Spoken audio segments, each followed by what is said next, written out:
This nigga get a touchdown, I'll be good. Oh, yeah. You want to bring Bobby Crillz in? Bobby Crillz is ready. He here. Let's do it. Bring Bobby Crillz in. You already know Beats, Bars, and Convo. We here each and every Thursday night, 9 p.m. I think this is episode 17. Colorado, Jersey. Okay, Colorado, Jersey. Yo, my fault. I had the camera on the other side and shit. You good? Bobby Crillz, what up? What's good?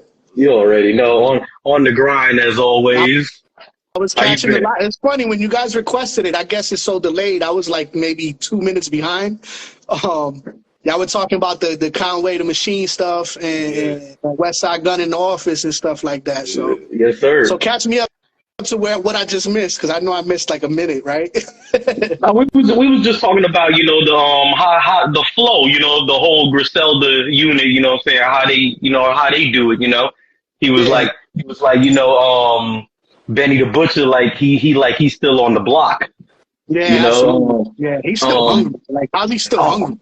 Like crazy hungry. And then Conway, like, he got the money Rick Ross vibe. Yeah. You know what I'm saying? Like always in the studio, always somewhere performing, always got an event, always doing something. And then 38 Special, 38 Special, he's still like he on the block too, you know what I'm saying? But he do his production, he be doing producing heavy, so he always doing beats for everybody too. Yeah. And then West Side, like he in the office, he always in the office, you know what I'm saying? So he come out when necessary. Oh, you know what I love about that whole regime, man, is like they figured it out and they just stuck together. You know what I mean? That's all they stuck together and they just get into the bag together. That shit right there is beautiful, man. We haven't seen something like that in a while. Yes. You know what I mean? Long time. And most of the time when we do see things like that, they don't really end the way we want them to. Hopefully they could stick it out and then survive the test of time, because we had the Rockefeller, you know what I mean? We had Cash Money with Baby and Wayne. I mean, they're still there, but, that shit got tainted when it came down to that money. Definitely. You know what I mean? And, a lot of those things always, end. I hope it doesn't, though, because they give people like us hope. You know what I mean? Much, definitely. But I like it, because it looks like they know, everybody knows their lane collectively, Yeah. And just like, and just like in basketball or any sport, saying you know your role. What role you play on the team, what role you play when you're on the court, on the field, and I feel like with Griselda, everybody knows what role to play, and they doing it very well. It's funny because it feels like with them in particular, like they're a collective of people, right? But each person's an individual. They do shit together, but it feels like they all have their own set of million fans over here for Conway, million fans for Benny. It's like they all have their own little markets and shit like that. But together they're collective. It's dope, man. What they're doing is dope as fuck. Definitely. That's what I was about to say, because it's like they almost like how the locks were. Yeah. More commercial street. It's kind of like Wu-Tang. It's like Wu-Tang, honestly. Like Wu-Tang. Yeah. Right. I just say the locks is of the three, Yeah. But you're right. They more like Wu-Tang, because they could tour. They could go overseas and sell our show. I went to their show, and I'm like, yeah, it's a lot of ladies. My man's like, yo, it's gonna be a sausage fest in there. I would have thought that. It was like, what is there? What? I was impressed. I was looking at like, yo, what the fuck? Girls come with high heels, different. Like, whoa, this ain't I thought this was going to be like a hood cypher type shit. West Side Gun is the ladies. He get the ladies around. He got music for the ladies. Me too. He's him and Conway are my favorites. To be honest with you, I'm not too big of a fan on how he raps. But I love his energy. Yes. You know what I mean? Like, hey, yo, I love that shit. Like, it's just raw, it's gritty. You know what I mean? Boom, boom, boom, boom, boom. Like, that shit is just fire to me, bro. Like, he's not the most talented, but he's just dope. Yeah. You know what I mean? Yeah. He's dope as fuck, and he holds his own with the other savages over there. You know what I mean? Because imagine having to write a verse every time with them motherfuckers. Yeah. Jesus Christ, the pressure. They be having Ransom with them too. Oh, Ransom's on another level right now. Yo, Ransom, his lyrics is like crazy right now. so happy for him because he finally figured it out. Yeah. And you could tell he's getting to the bag right now. Oh, man, it's so good to see him getting that money right now because he's been underrated for way too long, bro. Definitely. Way too long. And he's been mentioned with the GOATs. Yeah, he's been with Wayne. When Wayne was in his prime, he was doing shit with Wayne. Because Ransom was still a street dude, you know what I mean? And, hell yeah. And he's, he's Jersey, you know what I mean? So it's like, one of the best right now is from Jersey. One of the best spitters in the game right now is from Jersey. Yes, sir. You know I mean? Definitely. I love that shit. You know what I mean? So let's get into it. Yeah. Who is Bobby Crillz? Bobby Crillz is a father, overall good man. You know what I mean? A person that's just trying to make it. You know what I mean? I'm trying to figure it out just like everybody else. You know, I've been in the rat race for a long time. I've been in music for a long time. I've been grinding for easily over 20 years. You know what I mean? Quick sidebar. You know, like I said, I've been rapping for over 20 years, and I just got my first royalty check probably like 3 weeks ago. You know what I mean? So. Wow. And it wasn't much, but like the fact that it happened was like a big fucking deal to me. It was like a milestone, you know what I mean? Because, you know, when you're doing it DIY or by yourself independently, you don't really have all the answers. You're just figuring shit out, man. Right. And I wear a lot of hats, bro. So when you ask me who's Bobby Crillz, man, I'm a podcast host. I do some video editing. Grinding outside, you know what I mean? I'm party promoting. I do everything, man. You know what I mean? So it's been one hell of a journey just doing everything that I've done, man. So I've gotten experience and the people that I've met. Choopy, I can't even call you Choopy no more. It's Rich Lewis, but you know what I mean. But we go back, we go back from that time. You know, when we was grinding in internet radios and hitting the underground circuit to the Rick's Magazine tour to it was so much shit going on, man. We go back, and that's who I am, man. Just somebody that's out here trying to make it, man, trying to make it happen. Definitely. Crillz, you know, I'm with these questions, you know, I'm gonna go in reverse. We're gonna go forward. So I'm be hitting you with all types of shit. You know, for a lot of people for a lot of people who don't know that are tuned in right now, Crillz is from Perth Amboy, New Jersey. When I first met Crillz, he was part of a crew. They were called 365 Entertainment.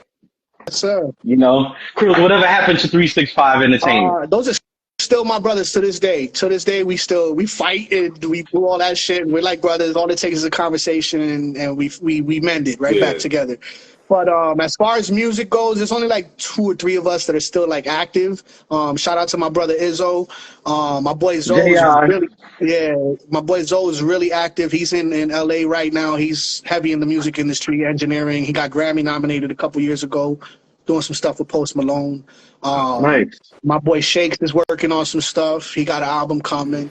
Collectively, we still talk all the time, brother shit. You know what I mean? Like. Definitely. You know, unfortunately, the 365 Entertainment venture, the business itself, it kind of went its own way. But at the end of the day, we had personal relationships in there that were more important than that it took time to mend. But once it got back, it was right back to brotherhood. You know what I mean? Why the name Bobby Crillz? Where'd that come from? You know, back in the day, I dabbled a little bit in the streets. You know what I mean?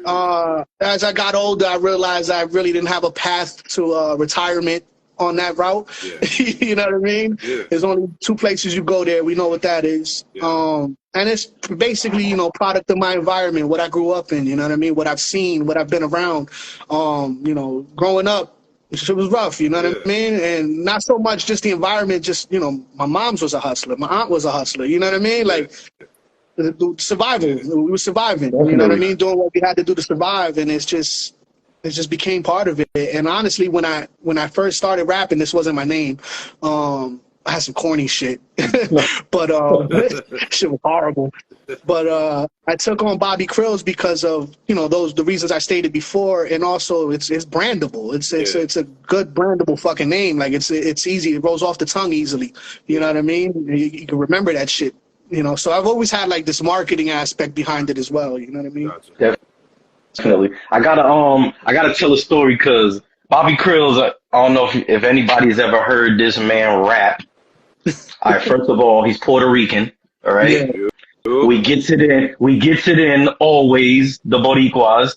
All right, but the first time, all right, we had it was a mutual friend back in the day with Bobby Crillz, and we all had like a little meeting at her crib, you know, and she wanted to do like shows, you know, and she invited me, Biz, you know what I'm saying? It was a couple, I think, Self was there,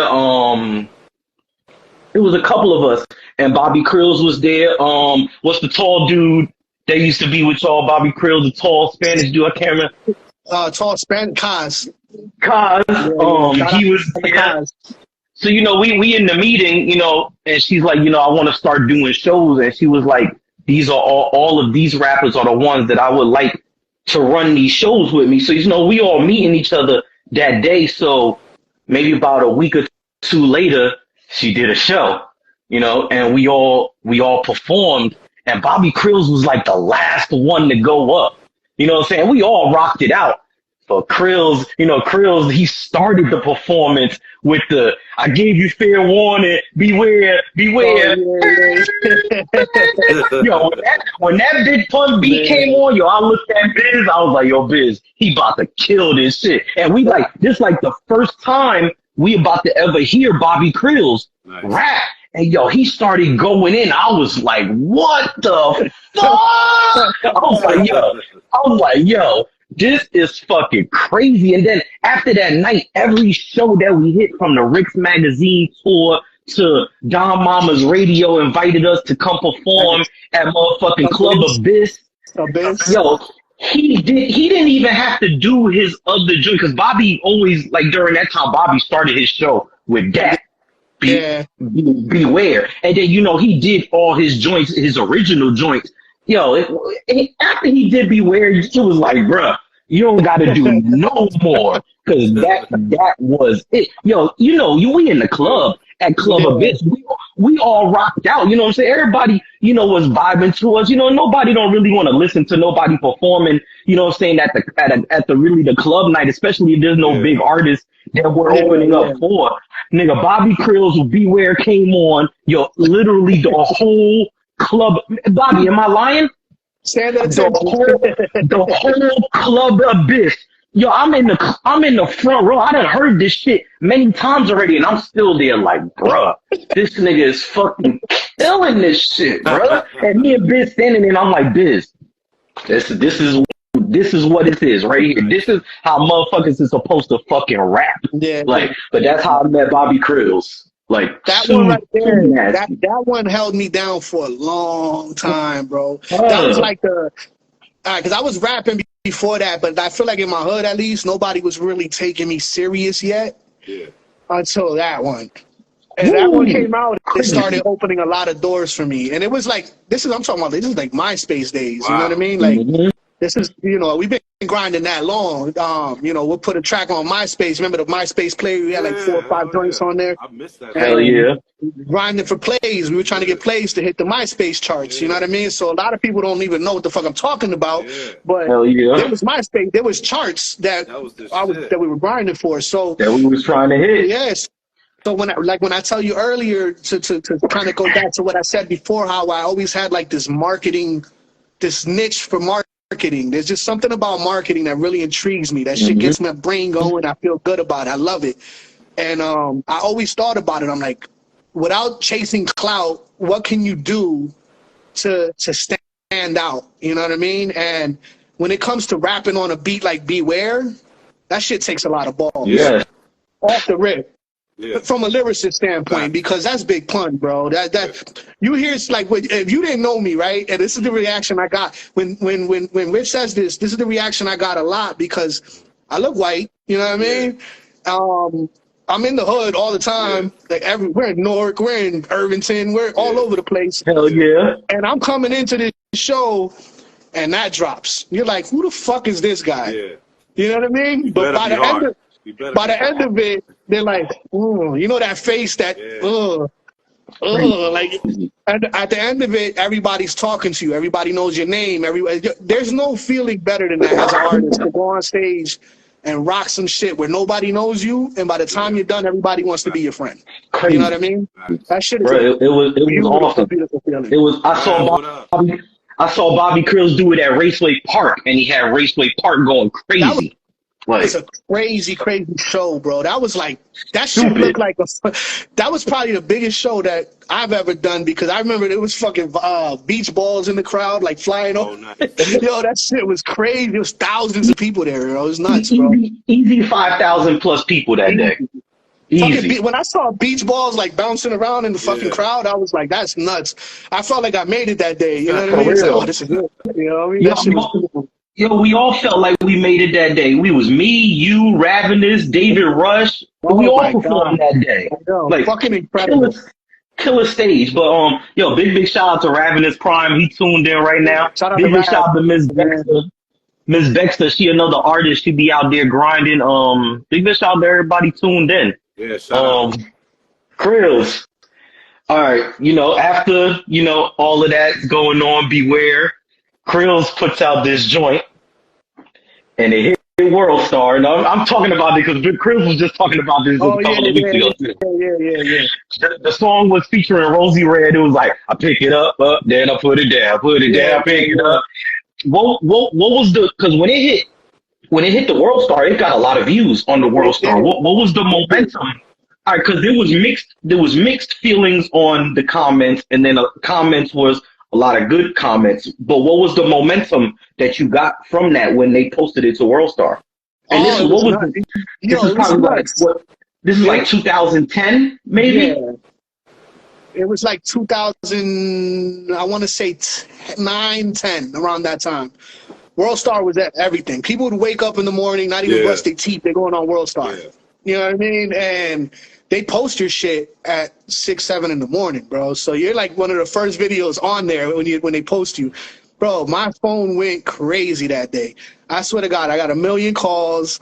But me at that time, I didn't really understand like the internet and the power of social media so much, and just like trolls. Yeah. Like, I ain't gonna lie, World Star hurt my feelings. Yo, it will. World Star hurt my feelings because there's people that go on the internet just to troll. You know what I mean? We know that. We know that now. Now that's like a normal thing. We have a name for it. You're a troll. Now it's like, but back then, they let me have it. They call me White Devil. But I did get a lot of good feedback on there. It didn't open as many doors that I thought it was, but that's because I really didn't understand the real big picture of marketing at the time. I was getting it, but it had to all come together. So World Star was more like a trial and error type of thing for me. It's like, you got there. I thought it was going to be the end all be all. I was like, I'm going to put this video on World Star. We about to get a deal. It's over. Definitely. You know what I mean? And that's what World Star felt like. You know what I mean? Back then, yeah. World Star was like, yo, you on World Star, bro? That's a big deal. You know what I mean? Yeah, hell yeah. And it was an accomplishment. I remember I felt so relieved after it. I was like, I got on World Star, you know what I mean? Like that was one of the milestones in my career, and it was fucking dope. But yeah, they were really good comments, some great comments on there, and then there was people that were really disrespectful, not only to me. I mean, the girl got it too, but definitely. It was. And Rosie's verse was extra dope too. Oh, Rosie killed that. She made me step it up. Like, cause if I she would have bodied the average rapper. You know what I mean? Yes. And it would have been really ugly for me. Like, yo, she killed him on this track. I didn't get that. You know what I mean? So as long as I didn't get that, I was happy because she went in. Rosie went in. That's my girl to this day. Definitely. Shout out to Rosie. She does tattoos not too far from me. Yeah, she's definitely doing heavy. She's heavy into ink right now. I spend a lot of time with Rosie, actually. Rosie's still a good friend of mine. We spent New Year's together. That's what's up. Couple party. I was at the Dominican Festival with her a couple weeks ago. Nice. So Rosie's Rosie's good people. Definitely good, cool people. Who influenced you to start rapping? What artist or anybody? It's if I had to pick, it'll be a combination between the Fugees and Jay-Z. Okay. Because I like that. Reasonable Doubt was like the first rap album that I really dove into. And that's when I was, you know, young teenage years, you know what I mean? Yeah. Like, but I was probably like 12, what years? Reasonable was 96. I was like 11. Yeah. I was like 11 years old, so I started listening to hip hop around that time, you know, like actually understanding hip hop. Yeah. And that album, I remember just playing it over and over with homie that was living with me. He was a good friend of the family, but he was a little older than me. He was like my big brother, but he wasn't my brother.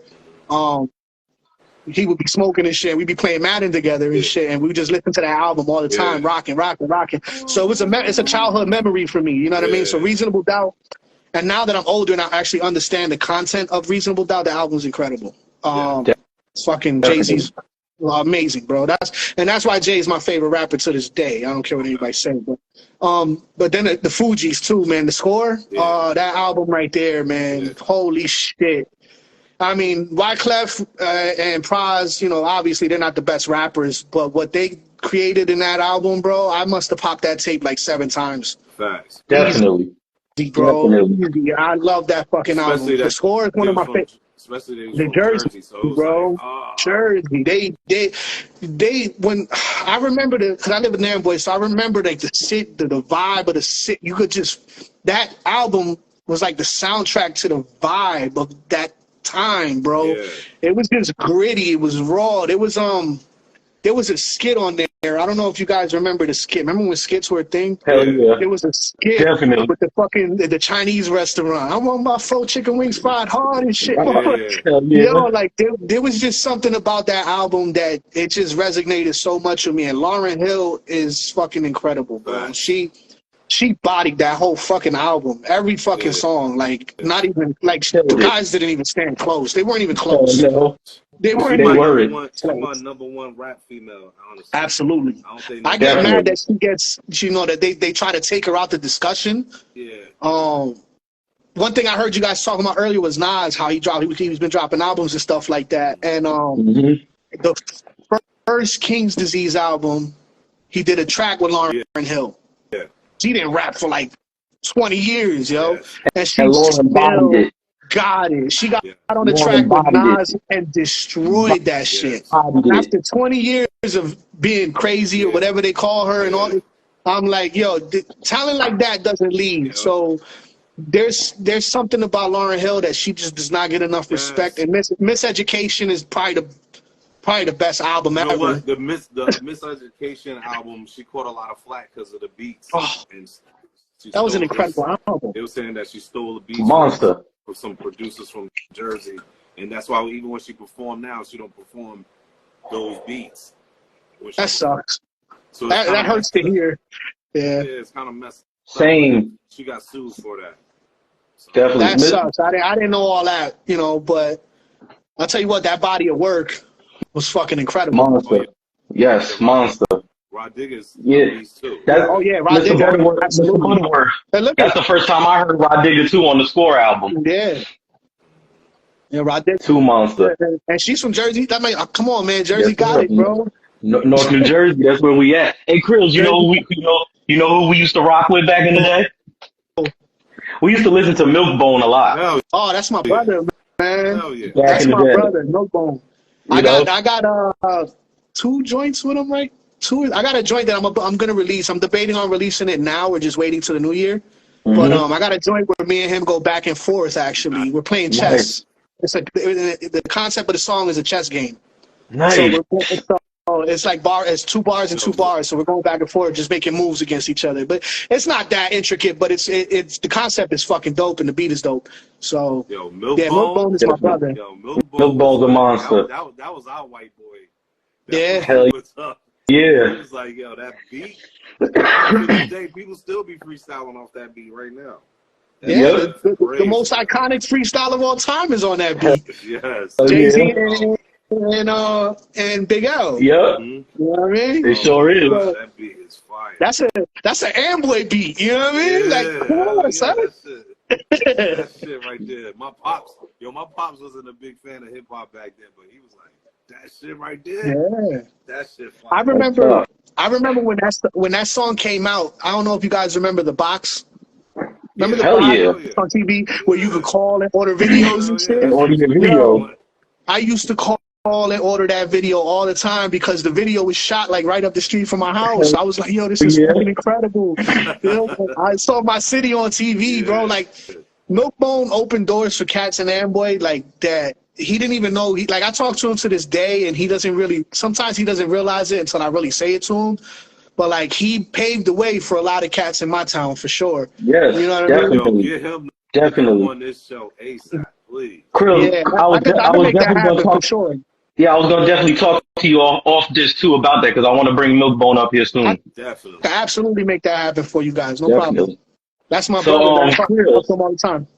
Crillz, since we talking about Amboy artists, I want to talk about some stuff, Crillz. Because Nito, my cousin Nito don't know about this. He probably seen it when it was going on the social network because I was sharing it. I was definitely sharing it. I had to share it. I know everybody that was involved, so I had to share it.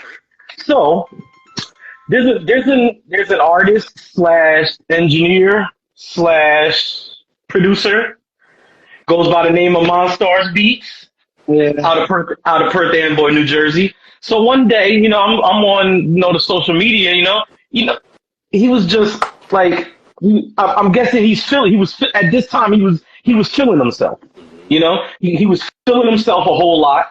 And, he was talking about that basically he's the king of Amboy during this time, and he's bringing up these names and talking about Milkbone and he's talking about Bobby Crillz and other rappers, talking about Self, he even talked about, what's my two brothers, the two black dudes that was out of Amboy, they used to rap. What was their name? Were they from Amboy? Yeah, they were from Amboy. What the fuck was their name?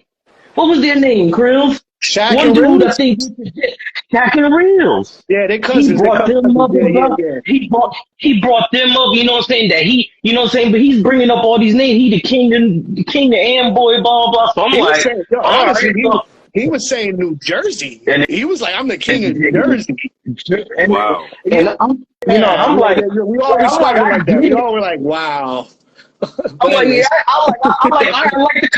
I like this confidence, So songs start coming out, I think first him and Milkbone started going at it. Yeah, they did. First. So he dropped the joint. You know me, I'm instigating this shit. I know everybody. I shared this shit. I was like, oh shit, Milkbone, what's good? What you got?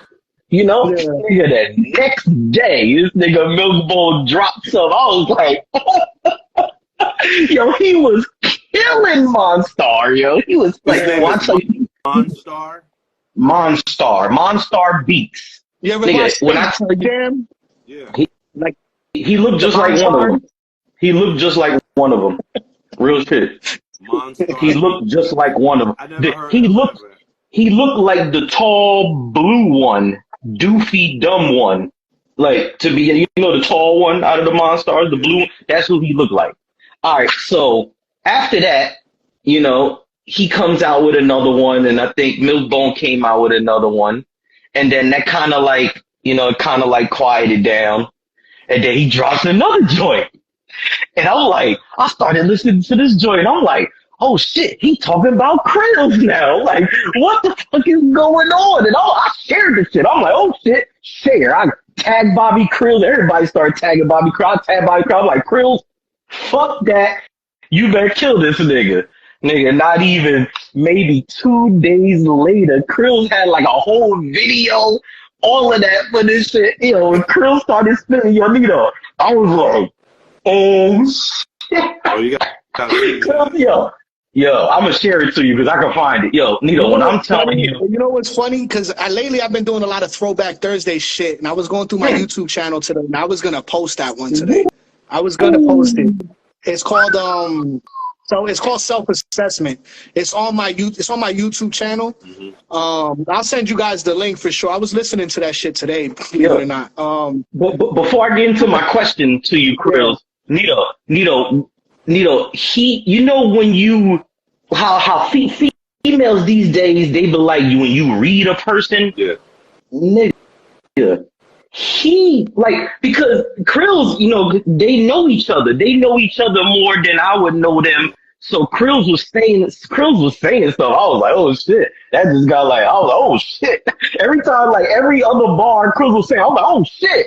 Oh shit. I was like, oh, I hit Crillz up on the message. I was like, yo, Crillz, kill this nigga. I was like, oh shit. The thing with me and him was we were tight. We were cool. Wow. We were cool. He was a good friend of mine, you know what I mean? But this was around 6ix9ine time when 6ix9ine was doing clout, chasing clout and doing all this wild shit and just trying to do negative attention was attention, you know what I mean? You know, so everybody was adjusting the way they were doing things. So I kind of blame it on the times more than anything. I don't really blame it too much on him. I blame it mostly on the times because I mentioned it in the song. It was like, if you listen to the song, I'm like, oh, you biting 6ix9ine style now. Good luck, man. I said that. And then he snitches and, you know, it didn't end well for 6ix9ine and it didn't end well for him either. Self-assessment? It's called self-assessment. Oh, yeah. Oh, man. I guess we're going to just play a little bit of it because I got a question for Crillz. This beat killer. Dear Lord, I'm sorry to my family because the game got me acting up. I know myself. This is really out of character.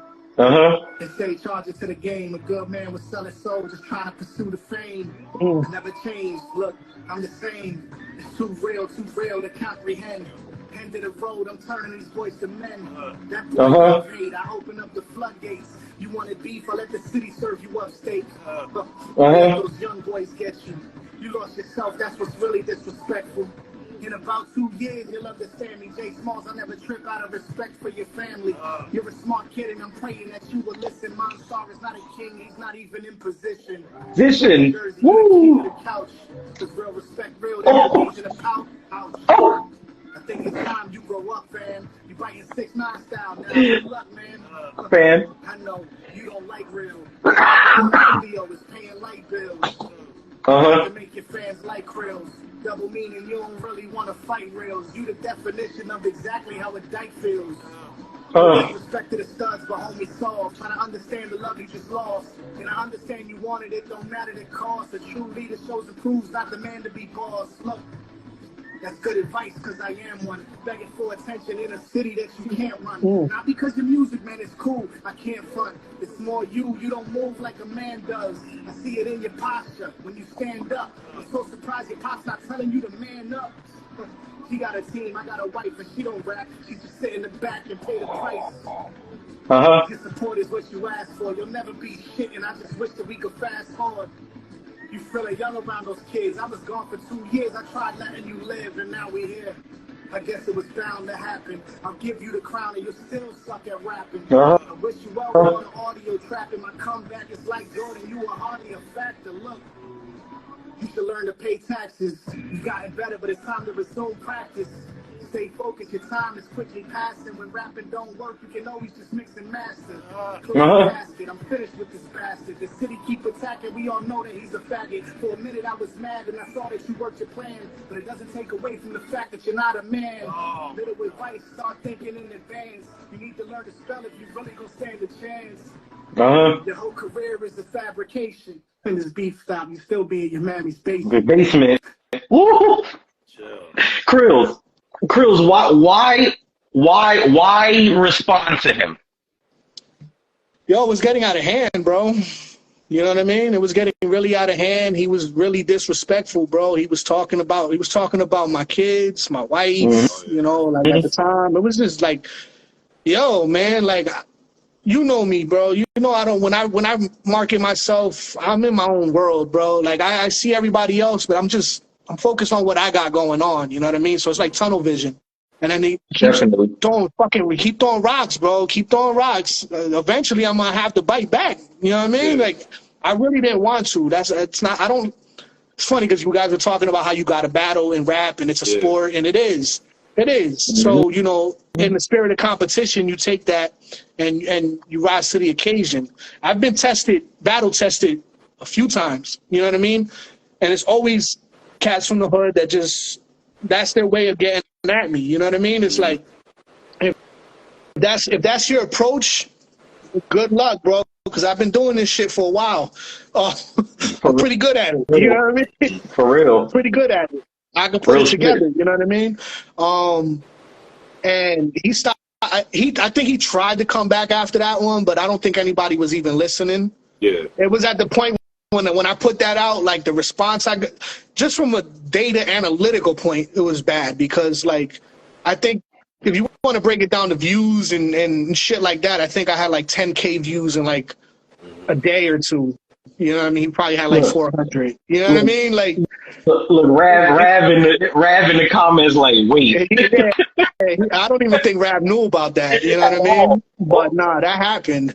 I've been tested so many times from cats in my hood, and it's like the thing that sucks is like I'm not the type of dude that does that. I'm not a gatekeeper. Yeah. You know what I mean? Like if I got knowledge, I'm trying to share it with the cats from my hood because it's like we could all eat. Like I told you about Griselda's, like there's 7, 8 different cats or whatever, however many rappers are in that group.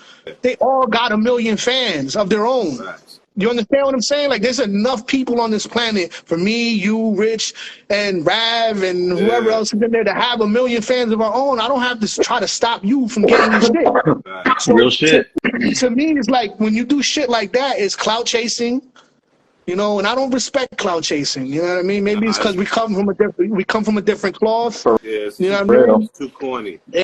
It's like, damn, man, you got to do all that, bro. It's like a reach. It's a major reach. Like, and I'm okay with marketing. I'm okay with like doing shit to get attention. I'm okay with it, but just do it tastefully.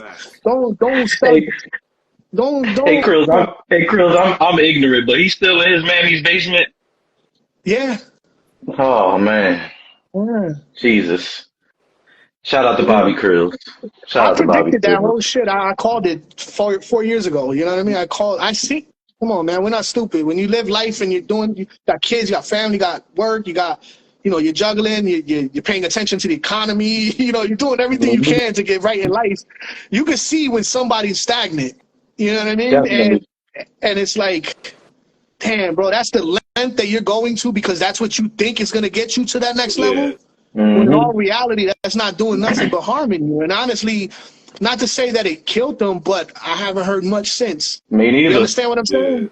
Same here. Mentally, real shit. What battling does to me, like that shit takes a lot of energy from me. I'm not gonna lie. When people come from my character and they come from my head like that, that shit, it consumes me. You know what I mean? It takes me into a place that, all right, now I gotta go feast. Now you turn into a fucking savage, and it takes everything in you to just, all right, this pen is gonna get everything I got in me that's been building up for the last, even if it wasn't you getting it. Like you're gonna feel that. You know what I mean? Yeah, definitely. Take you off your shit. Yeah. Take you off your shit. You gotta be in another zone.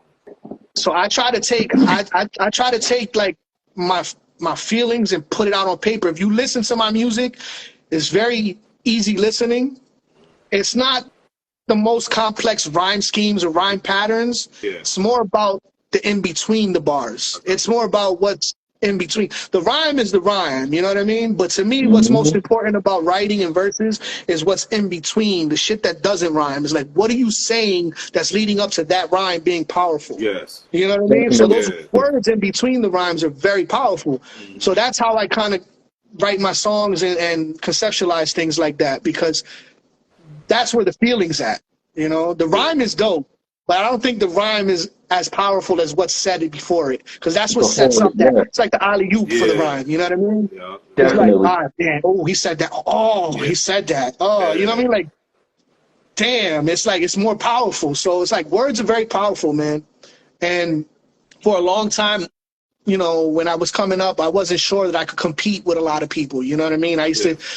I'm not gonna lie, I used to sometimes be worried, like if I got on tracks with other cats and shit like that. And it got to a point, like I want to say maybe 2 years ago, 2 or 3 years ago, where it's like I've been doing this so long that it's not even about what they do.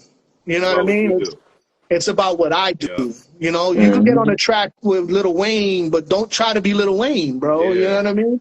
You can still kill that shit and not be Lil Wayne.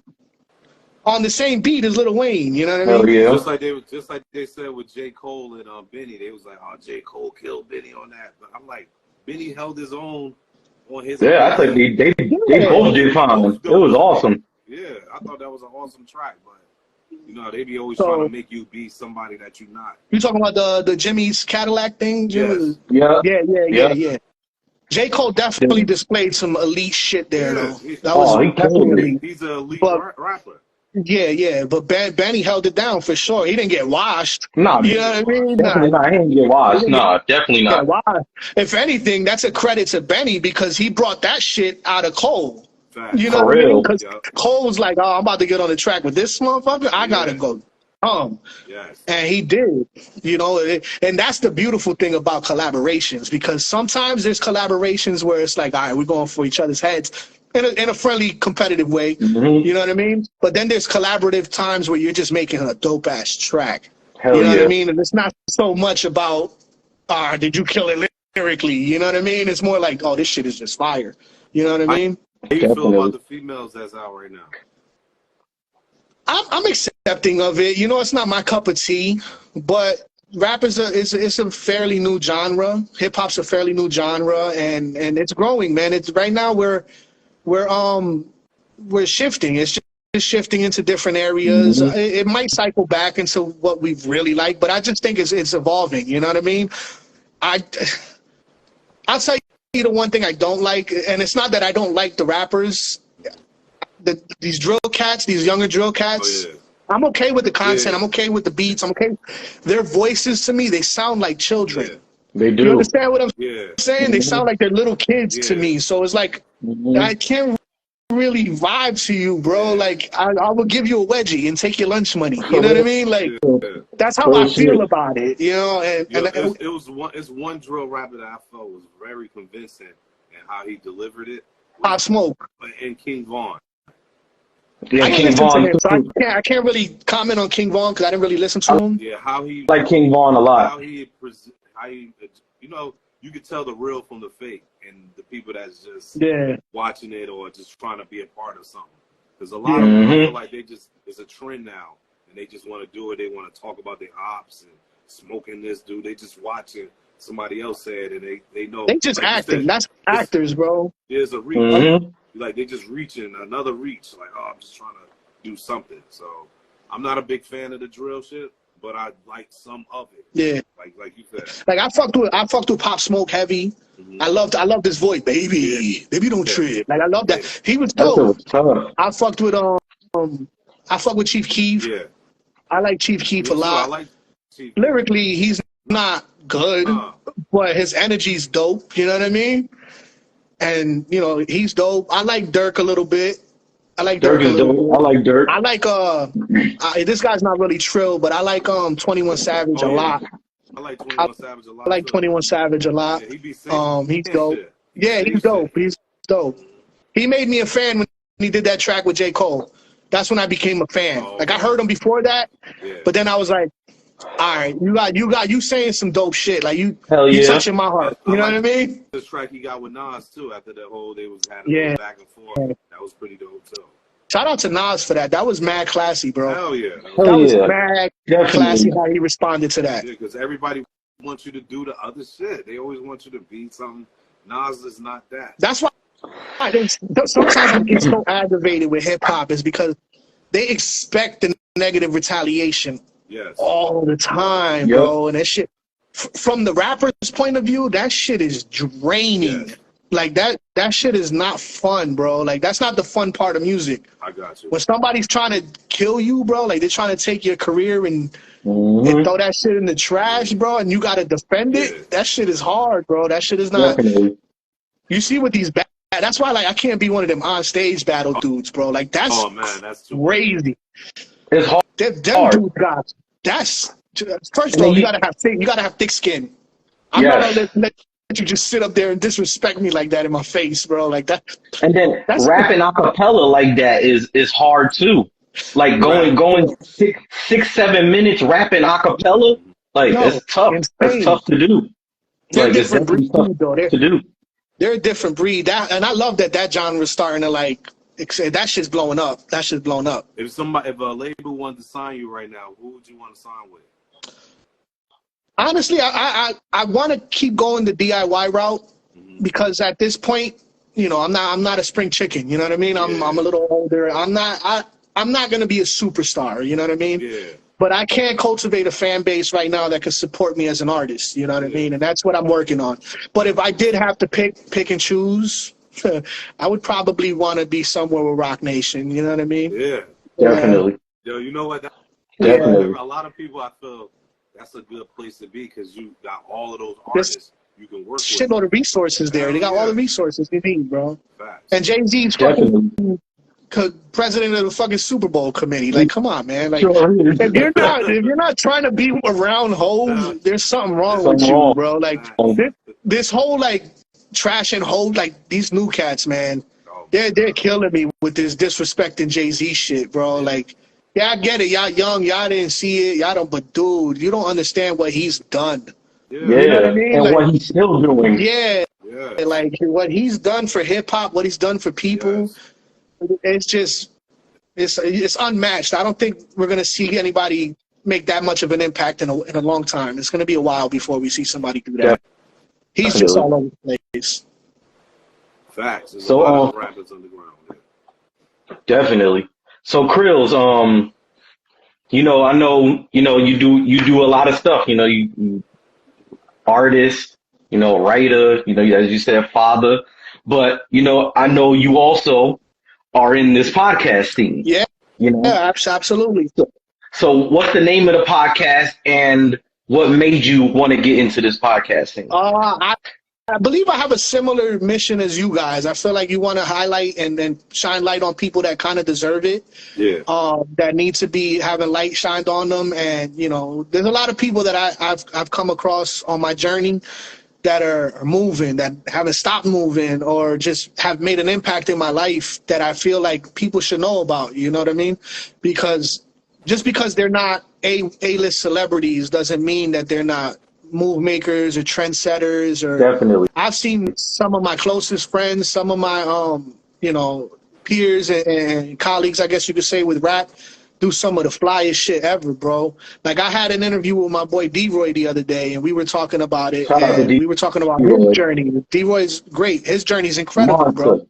His journey's incredible. He went on tour with Pitbull and LMFAO, and he fucking worked on MTV for a little bit. And it's just like, yeah, he's not an A-list celebrity, but to say that music hasn't impacted his life is that's stupid. Hell yeah. And, you know, when you haven't made it to that so-called big stage, you know, people would sit there, especially people that don't know what we do. You know, they'll sit there and kind of be like, oh, he's still doing this, or they're still doing that. What am I supposed to do, dude? I'm doing what I like to do. I'm doing what I love. Just because you don't understand it or you're not a fan of it doesn't mean that I'm wrong in pursuing something or doing something that I like to do. You know what I mean? So it's just, there's a combination of reasons why I do it, and I just want to shed light on people, honestly. And I want to keep putting out content because I can't rap every day. You know what I mean? I wish I could, but there's times where you get blocks. You know what I mean? There's times where I don't write for fucking 7 months. You know, it happens. You know what I mean? But you need to continue to expand, especially with the way today's multimedia and social media is. You got to constantly put out content. So finding ways to be creative and get your YouTube subscribers up and get your watch hours. And when you're talking about all the back end stuff, you need long form, bro. You can't do it 1 minute at a time. You got to do it with something like this where you're talking for a good 45 minutes, 30 minutes. It's cheat codes, man. It's just figuring out what you're trying to accomplish. And, you know, we're all chasing the same thing, man.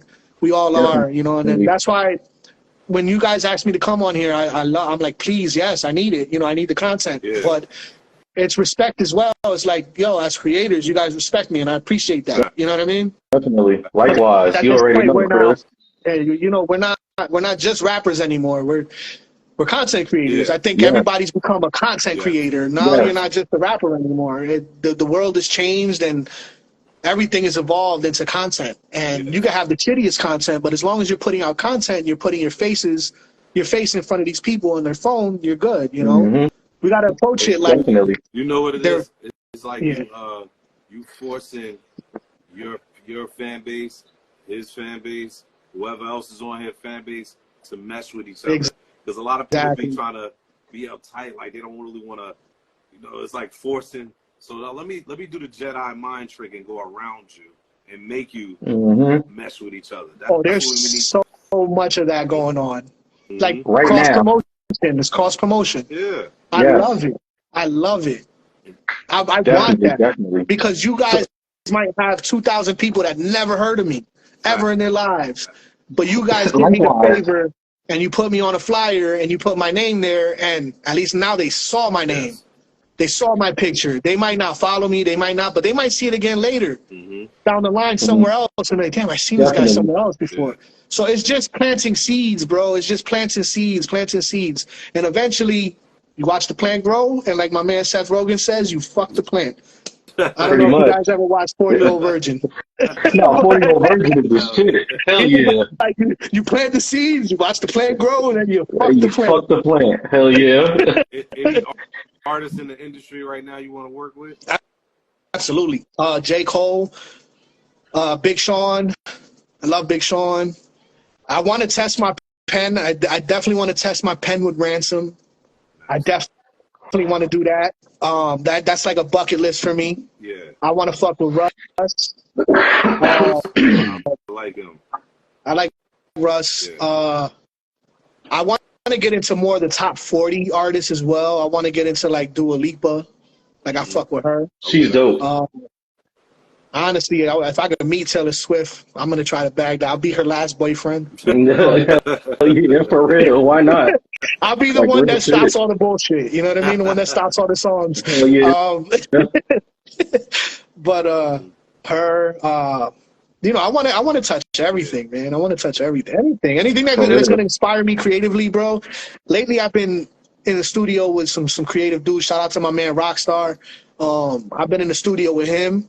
And just watching him work, and just there's a lot of people that I've been with lately that have been inspiring, and I've been learning from, and just I just want to create, bro. I'm at the point where I just want to create.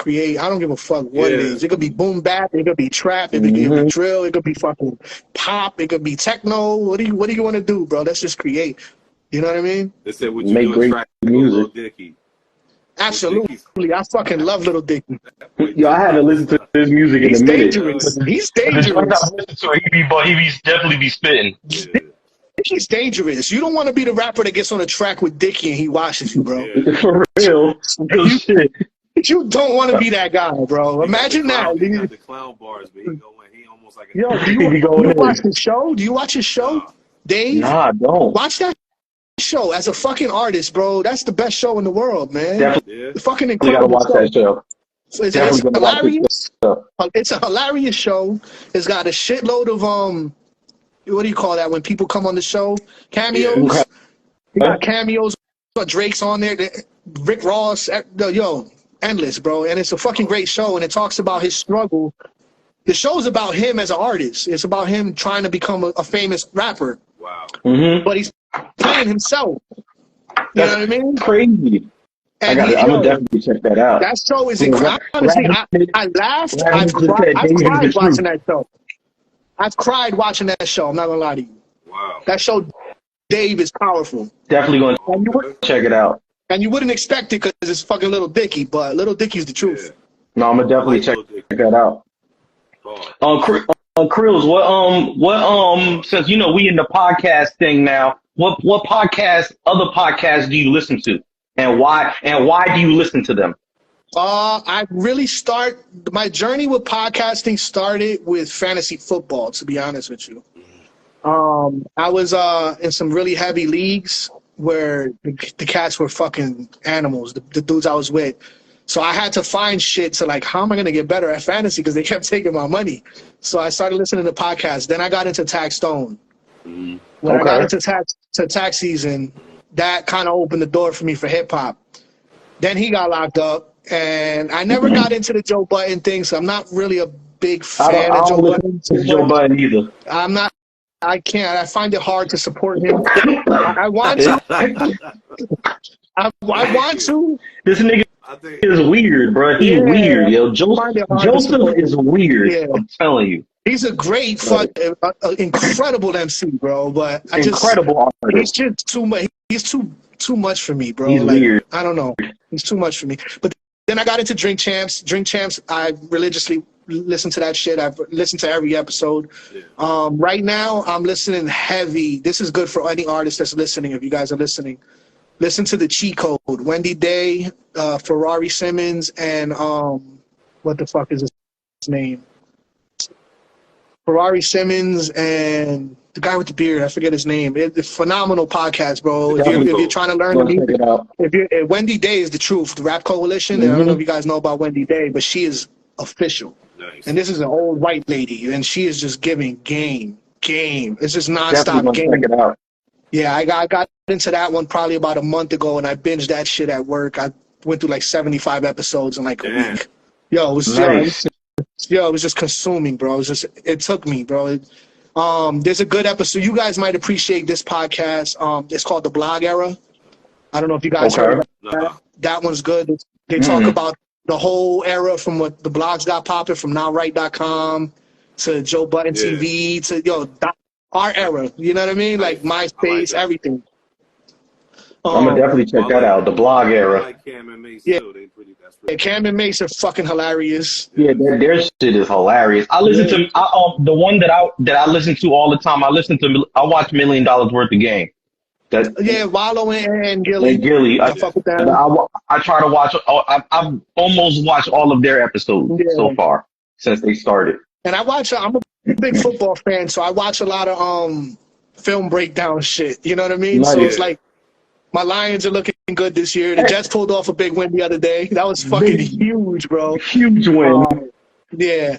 But I'm really into football, bro. Like, I love football, man. I've been watching a lot of analytical shit. Hey, Crillz, I need your Lions to go to work because on one of my fantasy leagues, I got golf and fucking Amon St. Brown. That connection right there. I think this week that's going to be a really good stack right there. You have them two this week. That's going to be a shootout. I got that stack. I think that's going to be like a 30-something to 30-something game. We should definitely win it. But, wow. Awesome. Yeah, I picked Lions to win also this week in my job pool. Yeah, I picked Lions to win, so I should be good on that one. They might not hit 30 because both their tackles are out, and Aiden Hutchinson is on a tear right now.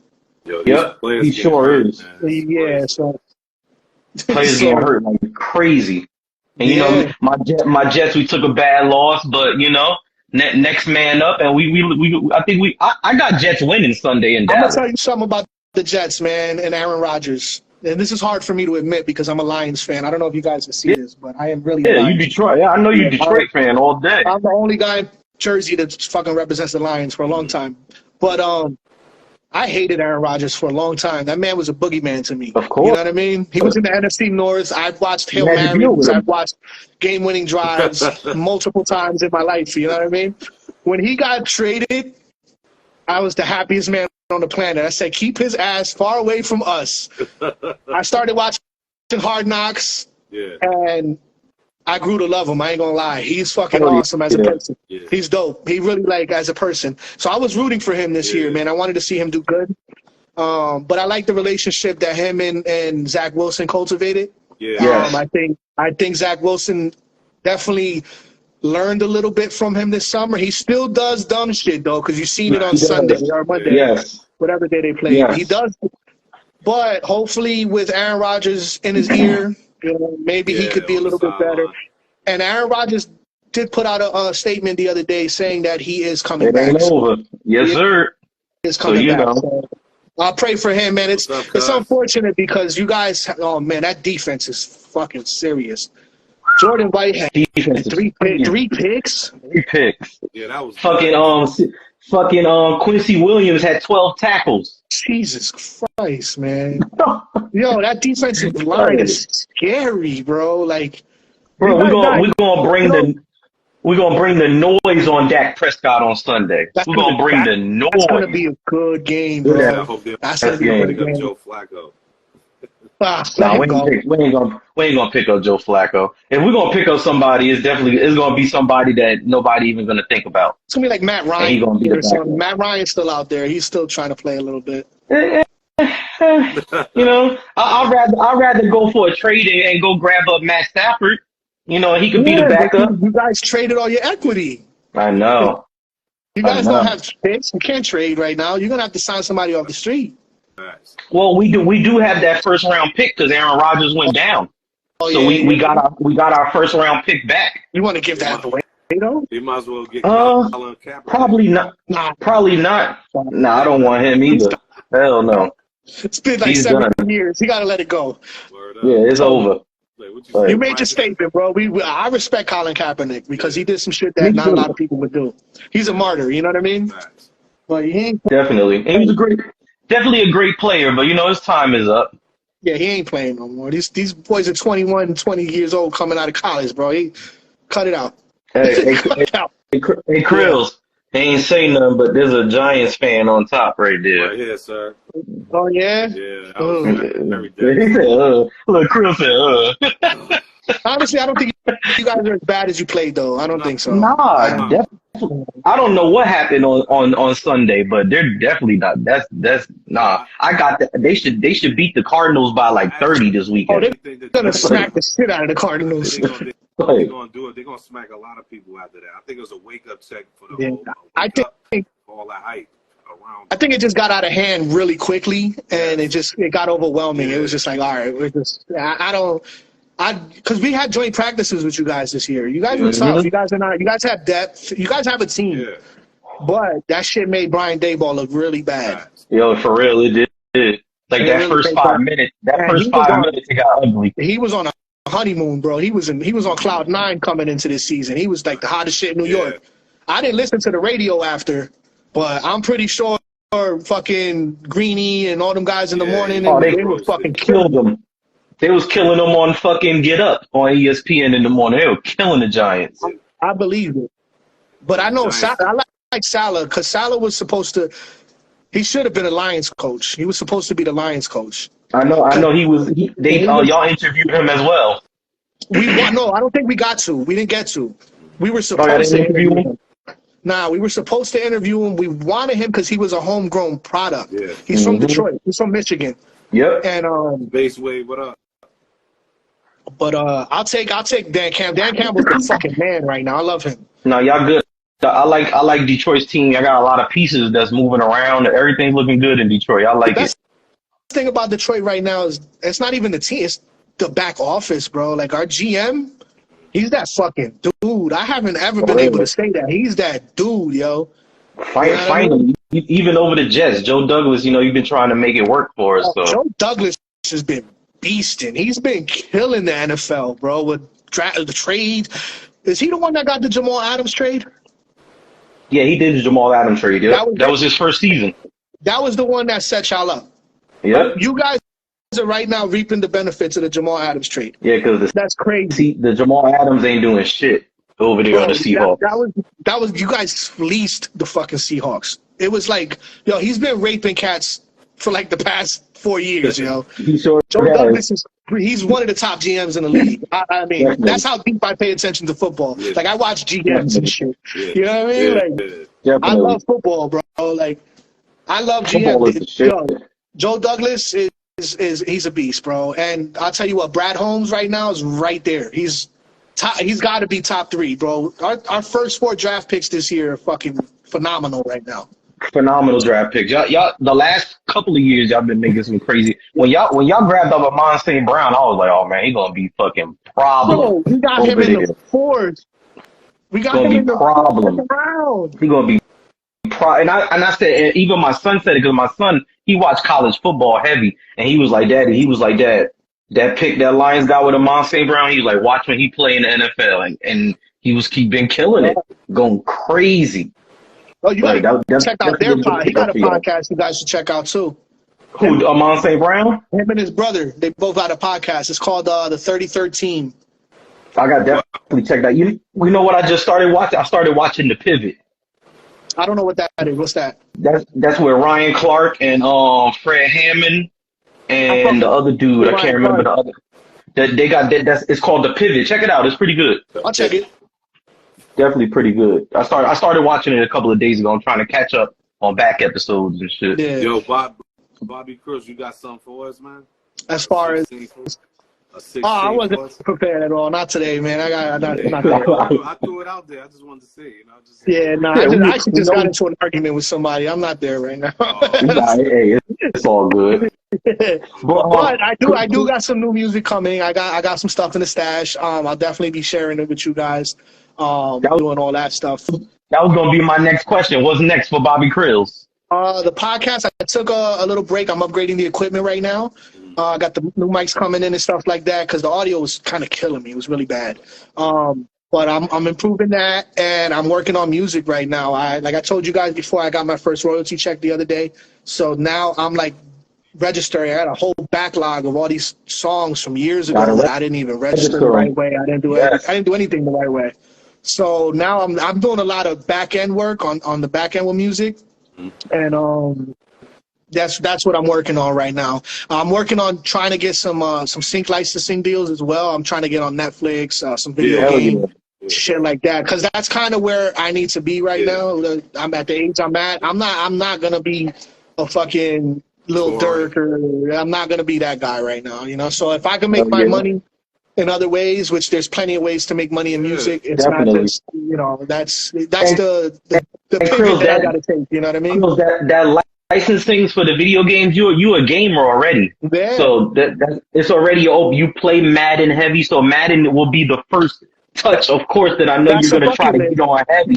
So I already know what it is. So that's a good thing with the licensing. That's very important, and it's a good look, very good look. Because those songs, when you get those on those video games, man, they're listened to every day. So you become a household name very quickly, man. And Krill, very quickly. Real shit, there's only been 2 artists from New Jersey that have been on Madden. The first artist was Billy Rhodes out of Newark, New Jersey. I didn't know he was on Madden. I think he was on the Madden that when Mike Vick was on the cover. Oh, that's a classic Madden. That's 04. Yep. And then David Rush was on Madden. Also, Madden? Yep, I think he was on the one where was the 25th anniversary one. Okay. That was that's the one he was on. Those are the only 2 artists from New Jersey that have been on Madden. We gotta expand that, man. That's what's it, Vince Staples. You guys follow Vince Staples at all? Yes. That's his blueprint right now was sync licensing and soundtracks, and definitely, and that's the way to go, honestly, because just because you're saying that, I actually mentioned that to Nito a couple of weeks ago about getting some licensing. Yeah, that's the way, bro. Because I got to be a realist. You know what I mean? I'm an older gentleman. You know what I'm not. So I got to attack. I got to find my tribe. I got to find my crowd, find my audience, and then I got to cater to that audience. And my audience is not in the 13 to 25 demographic. You know what I mean? My audience is 25 to 45. You know what I mean? Yeah. So you got to find where they're at, and they're definitely in video games. They're definitely in Netflix shows. They're like that's where you got to find them. So that's the goal. You know what I mean? We say that every week. Like, you know, they got to just keep flooding the market with our style of music so we could be fans. Like Griselda do. You know, they don't stop. They keep coming. Like, now we need other artists to move up and start flooding the market so we could have our hip-hop is about lanes now. Yeah. It was growing. So now we got the drill, we got the ratchet lady shit, and you got the backpackers, you got the trap rap, so we all can bunch of different subgenres. We all, definitely. We all 50 years of hip hop, all these shows been keeping it going and keeping a life to us and like giving us some shit. I just want everybody to just keep making music. Even the artists I know that think they're old, stop putting that old shit on yourself. For real. Because every other genre of music, they still perform. They still do shows. They still drop albums, make a lot of money. Like, what the fuck? And I don't know if you've seen lately, 50's been doing the Final Lap tour. Yeah. All these older artists are doing it. They're selling out. Yes.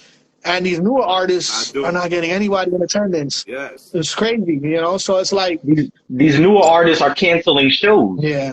Because they can't get nobody in attendance. Like I said, I feel like they need to mix them. Take a Busta Rhymes and a Lil Durk and do a show. I feel like that'll be a better. You know how like I said, the Jedi mind trick. Yeah.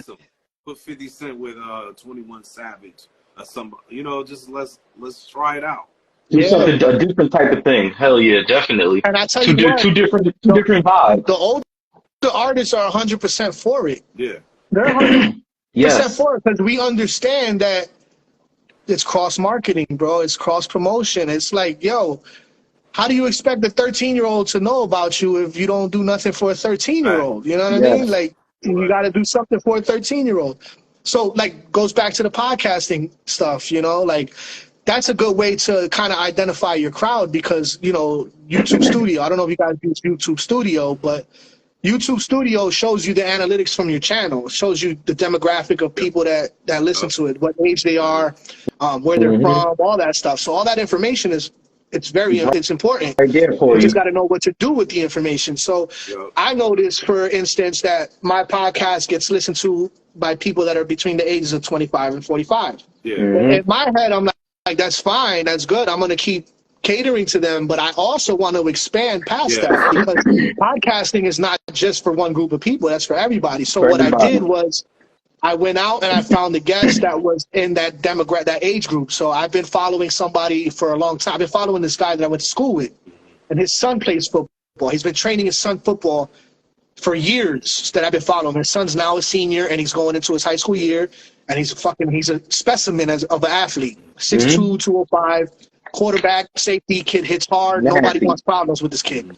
You know what I mean? Yeah. So I said, all right, this is the man where he's at. Let me bring this young man on here. Let me talk about him. Let's talk to him. He's going to tell all his friends. Now, all of a sudden, my subscriber count goes up. You know, I'll get 15 more subscribers in a different age demographic. You know what I mean? So now it's okay. And then they might be familiar with somebody I interviewed in the past. They have a whole backlog of episodes to go to. You know what I mean? That's why, like, this content creation shit it's beautiful because it creates a library for yourself. It creates a catalog for yourself, regardless of what you're doing, whether it's my Instagram page that you're going back to, my YouTube channel, my Facebook page. You're always going to be able to go back and see what Bobby wrote 7 years ago, or Bobby put a video out this years ago. It's always there. And I do that mainly for my kids. You know what I mean? I have 2 boys.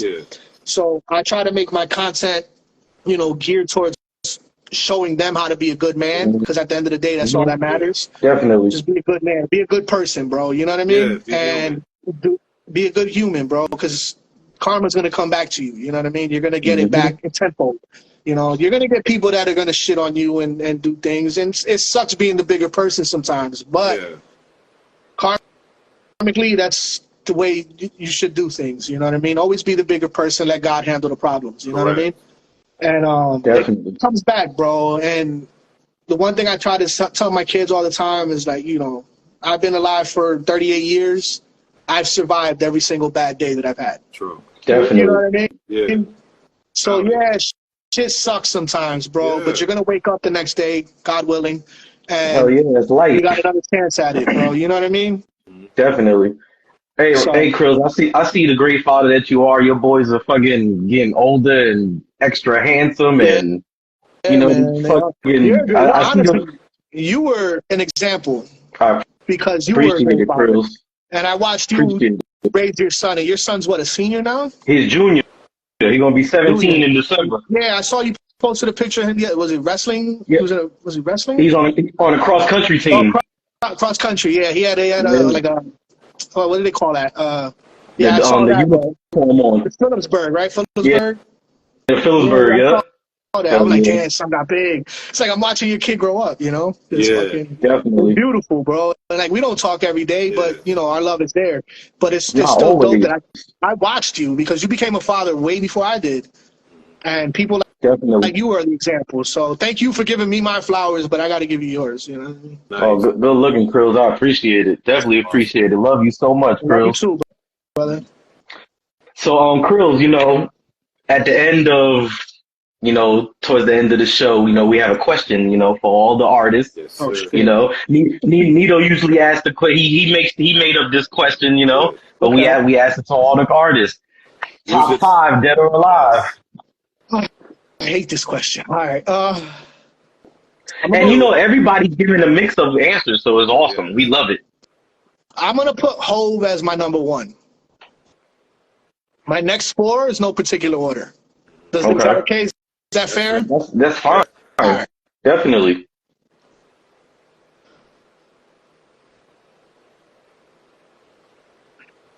Oh, Andre 3000. Nice. That's a first. That's a first right there. Another first. I love that one.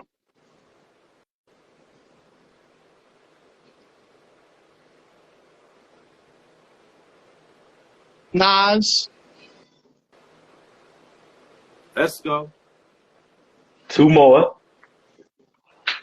This one might throw a lot of people off, but I don't care because I resonated heavily with his music and his style. I think he was one of the best lyricists ever. I fuck with T.I. heavy. That's another first. I like that one. That's a good one. He was dope when he was doing that shit. T.I. he could rap circles around a lot of people, and he don't get a lot of respect. King album was my shit. The King album was fucking dope. Extra fire. Kendrick. Wow. That's another good one. That's a good one. I like it. That's another first up here. Yeah, you had 3 firsts up there. That's why Kendrick? You listen to those albums? Hell, yeah. Those albums have so much replay value. Like, I listen to every single one of those occasionally, like, over again, and I always catch something else. I'm not a big fan of Kendrick, yo. Honestly. I get it. He's not everybody's cup of tea. I mean, I get it. Listen, I'm not saying that he's shit. Like, no. The boy's he got it. Damn was the album that did it for me. Okay. Damn was a good album. That was the album that did it for me. Conceptually, like, he says, he talks about shit that's very real, but he makes it sound cool, you know? Like, to me, his hit single, Be Humble, that shit is crazy to me, bro. Like, because I remember when it first came out, it was my bachelor party. We were at the NFL draft in Philadelphia. Nice. Yeah, and the next day we were chilling, driving around, drinking, eating and shit. And that song came on the radio and we were just lit, you know what I mean? But it was dun dun dun dun dun dun dun dun dun dun. It's just catchy. It gets you, and it's like, be humble, bitch, sit down, slow down. And it's telling you to really like. It's good advice. Yeah. It's like, be humble. Yeah. You know what I mean? Like, I got you. It's just what he made that a hit. And he did that in a world where all the hits, all the top songs are melodic. Yes. Everything has to be melodies now and singing and all. Be humble, sit down. That was the hook. Come on, man. It's extra catchy. It's the simplicity of it that makes it beautiful to me. You know what I mean? But and then he does the complex shit where it's like, whoa, I got to hear that like a million times to really grasp what he said. Yeah, definitely. To Pimp a Butterfly went over my head like the first 3 times I heard it. You know what I mean? But that album was fucking fire. But people didn't respect it because it was more of a G-Funk album. And that's a West Coast thing. You know what I mean? We're in an area where a lot of people are very biased to the Northeast. New York, that's it. You know, New York sound, boom bap. If it's not Biggie, if it's not Jay, if it's not Nas, we don't give a fuck about it. We're not going to give it a chance. No other rap group exists except Mobb Deep. And you know, we know that. You know what I mean? But that's not the real world. When you can expand your mind and listen to other areas and understand what they find fire, you know what I mean? Sometimes you got to leave where you're at to go somewhere to experience that vibe. Like, I had to move to Arizona for a little bit to realize that Sugar Free is a legend. You know what I mean? And I don't know if you guys know who Sugar Free is, but he's a legend in the West Coast. He's a pimp. Get your money. Why you bullshitting? Like, it's weird music to us because we're from the. But over there, he's respected. Like Jadakiss is respected over here. You understand what I'm saying? So it's like different regions have different vibes, and you got to catch the vibe to understand what they're feeling. You know what I mean? And you said his name was Sugar Free? His name is Sugar Free. He's a legend. Legend. I would definitely check him out. I would definitely check him out. That's a dope name itself. Sugar Free. He fucks with DJ Quick. I don't know if you fuck with DJ Quick. DJ Quick is I know DJ Quick. Hell yeah. He's a legend. So, and I was blessed that the crew that I had initially growing up, the 365 Entertainment, my boy Shakes was very diverse. He was all over the place with music. They weren't only East Coast rap heads. So we used to get into arguments all the time with all the local cats. Oh, fuck that. It's not Mobb Deep. No, fuck that. It's not The Lox. That's cool. And they would look at us like we were the weird ones. You know what I mean? Because we listen to other shit too. Hell yeah. We're not taking nothing away from Mobb Deep. We're not taking nothing away from The Lox or nothing. But just there is, Andre and Big Boy could rap circles around a lot of motherfuckers. Let's be for real. Hell yeah. If Big Boy wasn't in the same group as Andre 3000, he would be considered one of the best rappers of all time. Yeah. Definitely. But he raps with Andre 3000. Yes. And he's just incredible. I don't know, man. It's extra incredible.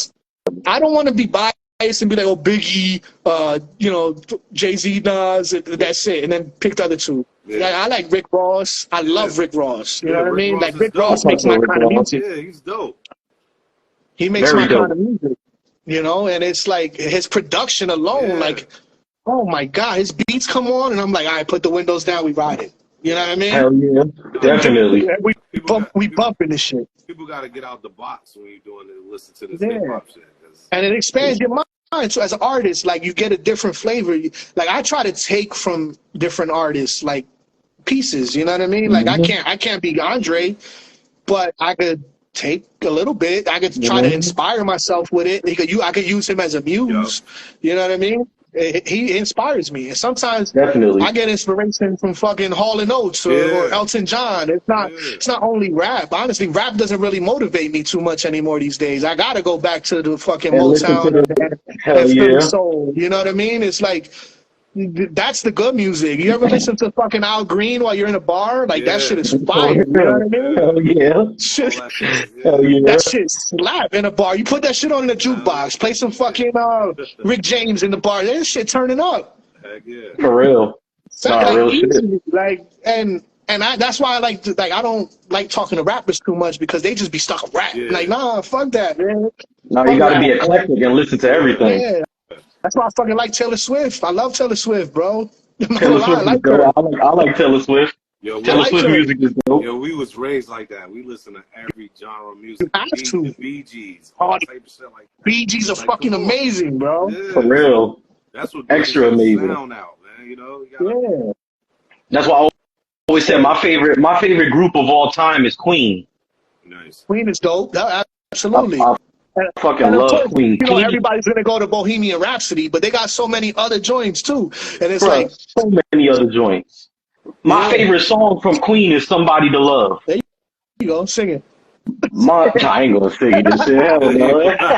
But it's an extra dope song. Yeah. It's a dope song from Queen, and a lot of people don't know about that song because it's not like a song. It hit crazy. They sold a lot of from that song, but just like they said, Bohemian Rhapsody, they think about We Will Rock You, and what I'm saying, and shit like that, but did you watch the movie?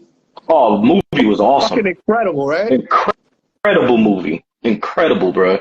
Yeah. So awesome. They need more movies like that. I can't wait till they do more movies just like that. Did you not? It was awesome. Insight? Did you not get a lot of good insight from when they were trying to make Bohemian Rhapsody and the song was like 5 minutes long and they were like, no, we're not gonna play this. It's got a million different elements on it and we don't know what to do with it, and that shit turned out to be one of the greatest songs of all time. And he wanted to put the opera feel to it, and the dude wasn't feeling it. Like the record exec was like, "Nah, we can't do this. I don't want to do that in this type of music." And fucking was huge song. Yeah. And when they totally left that company, and when they left, he was like, "Man, why did I let them leave? They fucking blew up." And that's the problem with the industry, man, is that they're so fucking stuck on analytics that they're scared to experiment. Definitely. You know what I mean? And it's like, so corny. But that's the world we live in. That's why this do-it-yourself mentality that we have They made it that way for us. Now it's like we really don't need them. I remember when I first started rapping, it was like to get a distribution deal, you needed to sign to Koch. Yeah. You needed to sign to like E1. Yeah. You know, now we got DistroKid. I got a distribution deal. I don't need it. Yeah, you know what pretty I mean? much. Like, it's United Masters, DistroKid, the CD Baby. They're there for us. I got an admin publishing deal with a company in Europe, Centric Music. You know what I mean? Like, free. I didn't even do nothing. All I did was sign up, and now I got an admin that's gonna go search for my royalties. You know what I mean? Like, it's fucking beautiful, bro. Like, the tools that we used to beg for are now at our disposal, and we don't know what to do with them. Like, come on, bro. It's there for us. The platform's here for us. Instagram's here for us. YouTube's here for us. You go overseas right now and blow up right now. I wish I would. Boy, if I had a couple more dollars for marketing, I would definitely put a campaign in Europe, because I know I'd probably blow up a lot faster over there than I would here. Because they love my type of shit. You remember Hell yeah, they love our music. 6ix9ine blew up overseas first before he even blew up here. Yeah. Even though he was in Germany and all these other places jumping off stages and shit. I'm like, this motherfucker's wild. He was 50,000 people over there. Out of all his bullshit, though, I did respect. I hated the cloud chasing. I hate that the most. Hated the cloud chasing. I hated everything that he kind of stood for as a man. But there was genius in his campaigning. You know what I mean? Yes. There still is, because he's still shaking shit. He's still relevant. Yep. I'm not gonna say he's popping, but he did shit. He got that Spanish chick that used to be with Anuel. Yeah. He paid was it Yachty? No, not Yachty. It was Kodak Black. Kodak Black gave him like $1 million. Got on the track with him. He even dissed him on his own track, but it's like he's not going nowhere. He's not going nowhere, bro. He made his mark, and now he has a lane to eat off of for the rest of his life, regardless if he snitched or not. I feel like those dudes that he snitched on was goofy anyway for letting them be around all that shit too much. You don't put that artist in those predicaments to get into shit just because y'all want to sell. He was already hot. Already. They knew better. Yeah. They should have known better. They should have known better. They definitely should have known better, especially if they're real OGs like they say they were.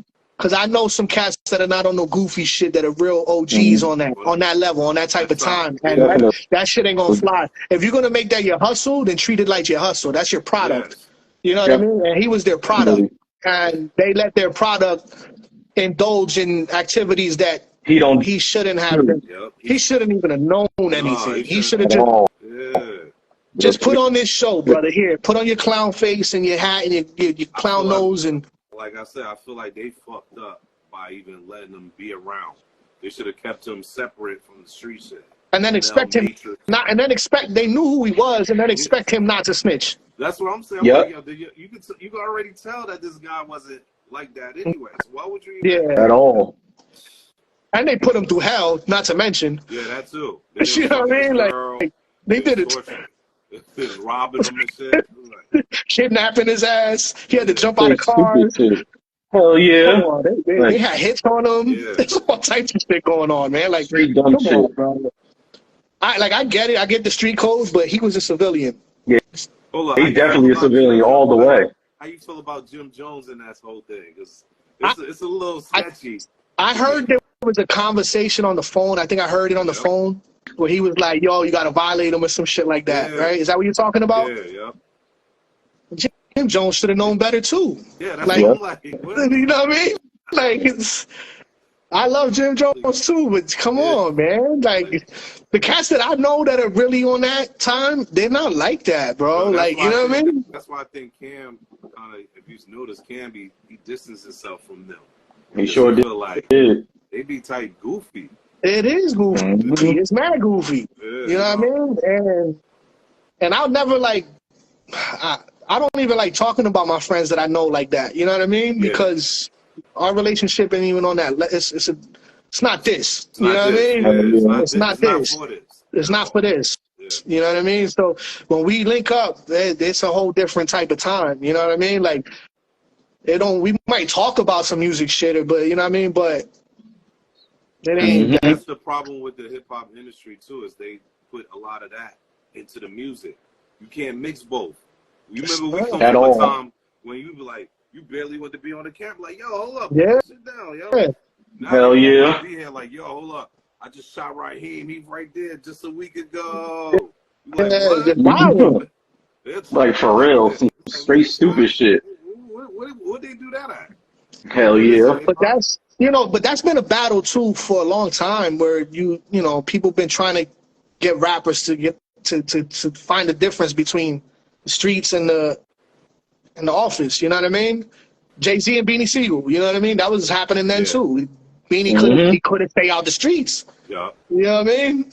And it bit him in the ass in the long run. You know what I mean? Definitely.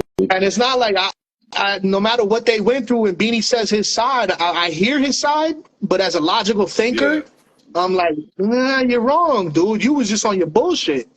Jay was definitely level up. Like Jay was begging him to level up. He sure was. He was. If you think about it, you know, he was like, man, like here's the alley-oop. All you got to do is dunk. Jay-Z got a song. I think it was on the album, the Kanye West album. It's like, ooh, I love you so. Yeah. How much? Yeah. Stuff like that. Yeah. Like, all I could do is put your hands in the sky for. Yeah. Yo, JB talking, bro. Like, he's going ham on that shit. When he drops, that's why, like, oh my God, he's the GOAT, bro. God did that verse. Oh yeah, that was monster verse. Hard. I can't, bro. I hear it and I'm just like, yo, and Wayne killed that. Yo, Wayne destroyed it. Wayne killed it. But I thought Rick Ross killed it too. But there's levels to God. Yeah. There's levels to God MCing, bro. And Jay-Z is a God MC, bro. Definitely. Wayne is close. The problem with Wayne is that he stood under Baby's wing. He didn't get to spread his wings. For too long. Yes. Yeah. He didn't get to spread his wings. Hove spread his wings. Hove's the only. Rick Ross spread his wings. You know what I mean? Yeah. He's just not talented enough to be God MC.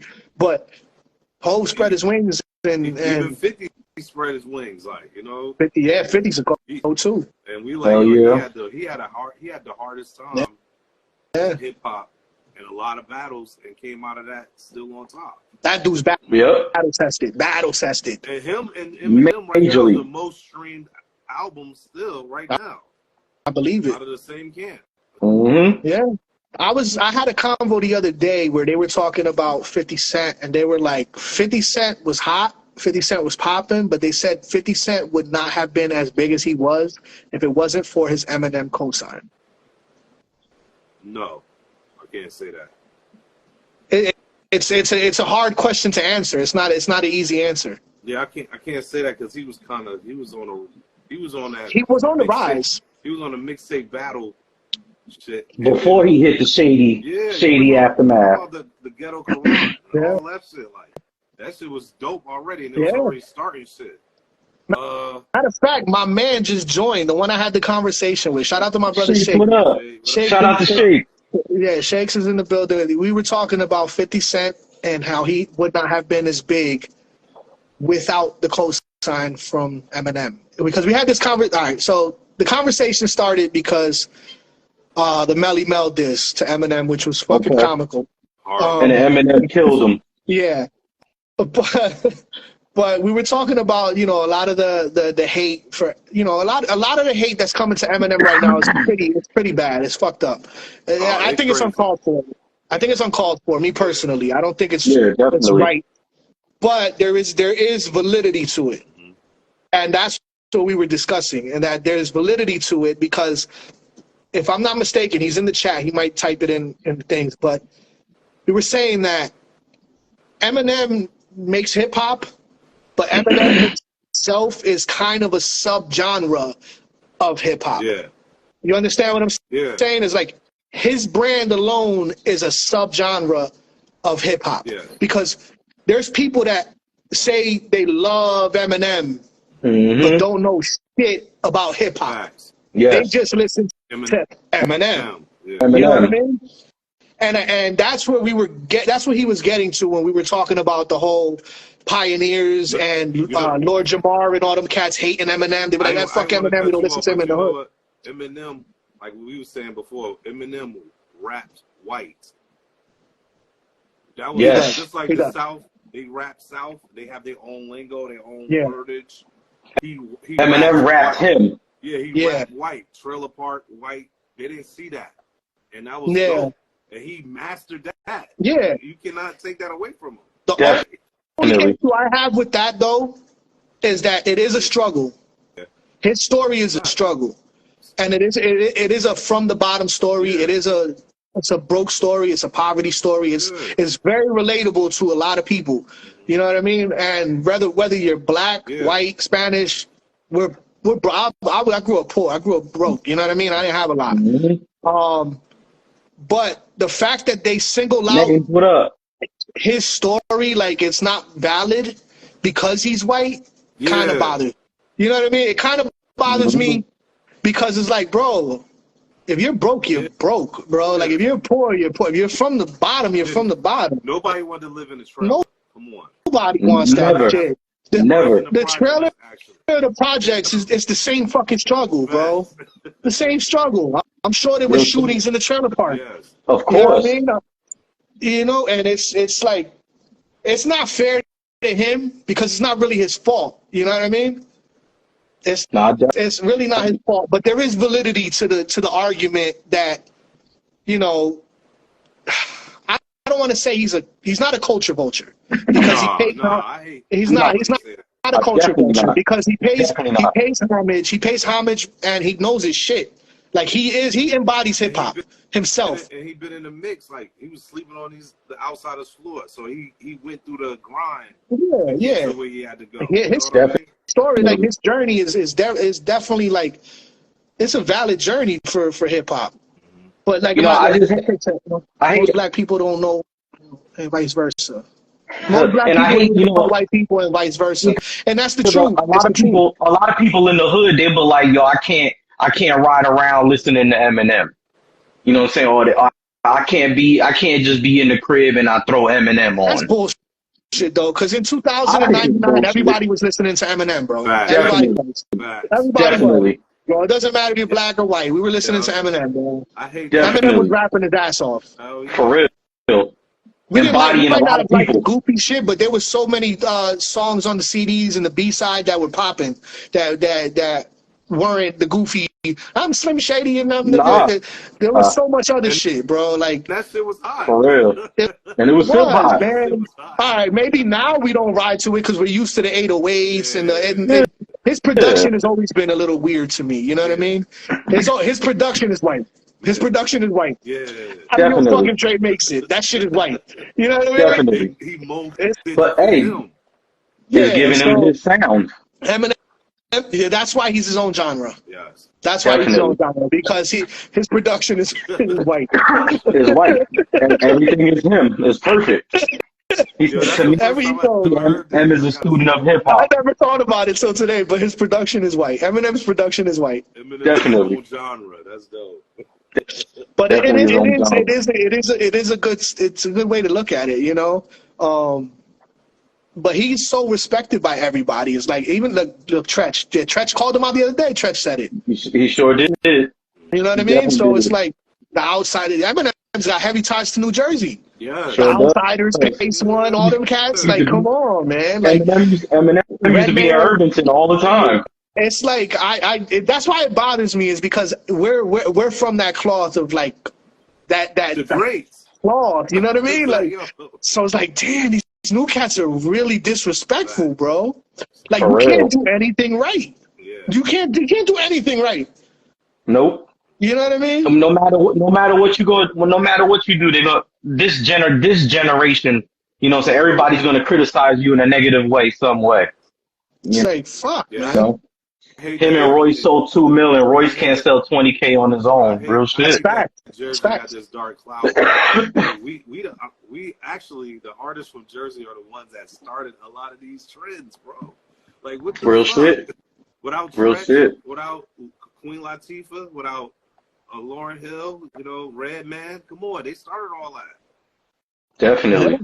Bro. And Crillz, back in June, this is the reason why Nito came up with this idea. My cousin Nito was already HGMTV. He was already, doing this, when he was here living in New Jersey, and we were watching somebody else on a podcast back in June, and a question came up of, back in the era, the era when we was killing it, Crillz, when we was on tour, doing the hella shows, he asked them the question of, who was the artist that was really killing it during our era? And the answers he gave, it was just like totally out of this world. And it was cool answers, just not for that era. Yeah. And that day, a lot of us chimed in. Me, J Biz, Sky High, Photo, Bless McFly, Chad B. You know what I'm saying? There was a lot of people. The names that he's saying right now is just crazy to me. I love it. Yes. A lot of people chimed in and had to let him know, like, bruh, we get, it's cool what you're saying, but nah, that's not what it is. Not it. You know what I'm saying? Because during that time, and he even brought up like people that was from our area in Essex County, and we were like, if you're gonna say anybody during that time in Essex County, it's Sky High. Yeah. Sky High was killing it. T-Bird and Dooley killed it the most out of anybody coming out of Essex County during our time. Yeah. You know what I'm saying? And that was just real. And Nito came to me the next day and he was like, yo, I think I'm going to do Sky High on Friday and we're going to talk about this. And this is how we started this show, you know what I'm saying? And we want to bring up the artists, you know what I'm saying, who deserve their flowers, the ones, you know what I'm saying, because there's a lot of people in Essex County that don't know Bobby Crillz and don't know David Rush, you know what I'm saying, and Nucci Rayo, you know what I'm saying, the artist who was during that time, we was fucking grinding, you know what I'm saying, and we were making crazy moves, and you know what I'm saying, this is what, Nito, HGMTV, he wanted to start this and give you and all them other people who deserve their flowers, and just know that, during this time, you know what I'm saying, those names was cool. They started a little later, but these are the real names during this time who did it. And so far, we have interviewed all those names so far, and we still going. You know what I'm saying? We not done. You know what I'm saying? It's a whole lot more. You know what I'm saying? Even the day is a whole lot of us. You know what I'm saying? We've had Ravidus up here already. We've had David Rush. We've done Nucci Rayo. We did Sky High already. We did Names. You know what I'm saying? There's a lot of people, and there's still more people that I want to bring up here that I ain't done. You know what I'm saying? There's a whole lot more people. We ain't done. You know? This is a beautiful idea. This is definitely something you guys have right here, and it's documenting, history, because the shit that we're talking about is actual stuff that's happened. You know what I mean? Like you said, we were actually the boots on the ground, man. We was outside, bro. Like, for real. You know what I mean? Like, I used to hand out flyers, bro. Like, I used to go to barbershops and fucking Chinese restaurants and put up posters, and you know what I mean? Like, it was... Crillz, from 2007 till about 2009, me and Nito, HGMTV, was in front of a club promoting flyers every day for about 2-3 years straight, every day. You remember Poor Billy's? Yeah, hell yeah. That's Big Shots now. Yeah. 88 Key. That was our spot. We were promoting that spot every Thursday night. That's funny because I had Mark Nitty on my podcast. Wow. Nice. And we were talking about that 88 Key. We were talking about 88 Keys and Port Billy's and all that shit. Sir. And, oh my God, man. Yeah, those are niggas from Essex County. And that's another drive down that way. Yes. Niggas from Essex County was scared. That's because Woodbridge ain't no fucking joke, yo. Woodbridge will take a hood dude and shake him up real quick, bro. They don't give a fuck out there. They gonna pull you over, bro. You better make sure you got your seatbelt on and you sitting up straight, cause that bullshit, this and all that. All right. And that shit over there. Our best party, like the best events I thought were out that way anyway. Yeah. Definitely. Nah, we had I'll tell you what, because I'm from the area, we had a nice run, bro, from like for nightlife. Nightlife was really crazy out here from like 2001. Yes, and sir. I wasn't even outside like that in 2001, but I know about it because it was like I was getting there. I was close. 2001 to like 2011. It was just bananas over here, bro. There was always somewhere to go. There was always something to do. There was the club nights were popping, bro. We had big celebrities coming down to Abyss, Studio 9, to Deco, to it was just so much going on, bro. It was so much going on. That's why like I struggle to this day when I leave the state and I go to other places because I'm so used to just moving and shaking and having mad shit popping, and we different. We move different. It's in our DNA, bro. We're fast. We talk different. We could peep shit quick. You know what I mean? Like, you know, I went to Puerto Rico a couple years ago with the family, right? And I'm a pretty calm dude for a Jersey, New York, tri-state area type of dude. I'm not really one of the assholes.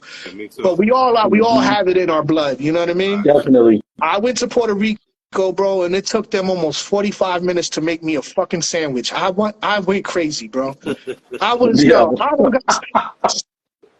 were sitting there and they're talking and chilling, and I get it. Life is slow paced over there, you know what I mean? And it's like that everywhere in the world except for where we're at.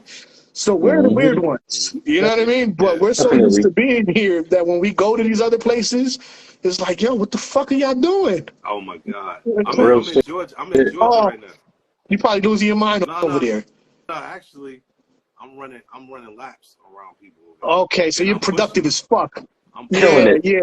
I'm like, yo. So it's because they got a lot. You're probably over there. They're probably telling you to slow down. Yo, they be like, yo, we love that up top because they know.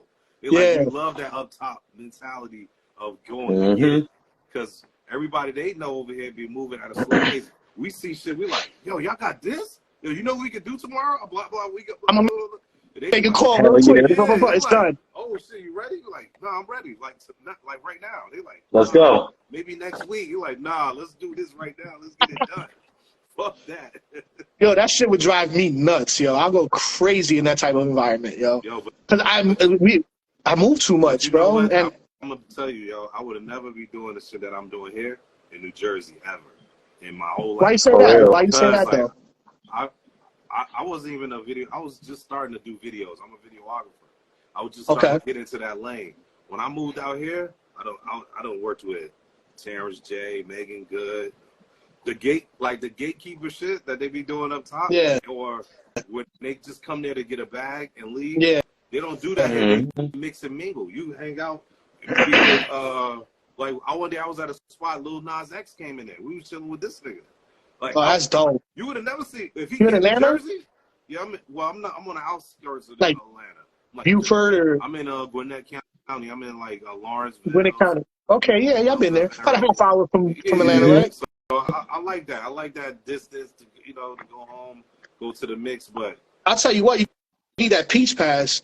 Fucking traffic out there is crazy. But crazy traffic. Oh my God! But Atlanta has become the hub, bro, and I don't know. Just from even from like a content creation standpoint, just financial literacy, content creation, Black empowerment, like everything is popping in Atlanta right now. A few years ago, the goal was to move to Atlanta. That was my goal. Unfortunately, circumstances have changed for me a little bit. That's not the goal anymore. I would still love to move to Georgia because I love it over there. I've been there. I love Atlanta.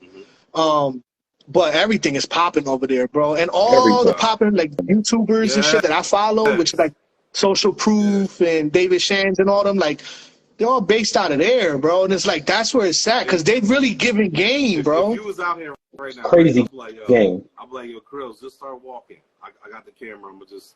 They're gonna wonder who the fuck you are, and that's. Well, I'm gonna make it happen, yo. Like the way I move. Just be like, yo, let me just start filming. Everybody go, hold on, is he from Love and Hip Hop? They asked me if I'm on Love and Hip Hop. Like, are you on Love and Hip Hop? Like, nah, I never been on. I'm telling you, man, like, I'm the type of dude that when I walk into a room, I might not know everybody, right? But by the time I leave, I got whoever's heavy in there, I got their math. I got their IG. Yeah. I'm talking to them. Yeah. I made it. They know who I am. I work the room everywhere I go, bro. Like that's just what I do. Definitely. I work the room, bro. I get to know everybody. I want. You know. Yeah. Hey, that's the life we was brought up on. So everywhere we go, we gotta make ourselves known. It's crazy because best move ever, yo. Honestly. I've been, I was out of it for a while, like out of the scene for like probably like a year and a half, 2 years. I stopped doing stuff, and then recently, about 4 or 5 months ago, I started getting that energy again. I've been around some people, and I got into a pretty good opportunity, and I realized that a lot of the people that I've been interacting with, they don't know who Bobby Crillz is. You know what I mean? So I had to recreate my network again. So I had to go back to the basics. So basically what I had to do was I had to go to all the events that were popping, even if they weren't popping. I'm pulling up, bro. I'm going to show up. I'm going to meet the promoter. I'm going to meet the host. I'm going to meet the DJ. I'm going to film the artist on my own phone, and then I'll send it to them on IG. And then I do shit like that. Like if somebody's performing and they're a local artist, I film them. I always do. I'll put it on my YouTube channel, and then I'll send it to them directly. I start talking to them. I start, and this is how you build your network, because that's how, a lot of people don't realize that networking is really a simple game, bro. You got to give love first, bro. Yeah. You have to give love first, because nobody's just going to give you love off the rip. You know what I mean? Never. If you don't know them, you got to give them something of value before they can even think about valuing your relationship. And you got to be approachable, too. Absolutely. They got to feel like they want to come and talk. Exactly. Hell yeah. So what I do is I do little things like that, little favors for them, like make them feel a little bit better about themselves. I'll film them, right? And then I'll post it on my YouTube channel. I'll send it to them. And then all of a sudden, they start following me.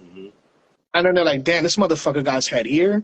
Guys like, damn, he's more serious than I thought he was. And then now they're in your web. Once you got them in your web and you can have them redirect into different links and shit like that, you're not going nowhere. My goal is, like, I use your phone, to me, is my billboard.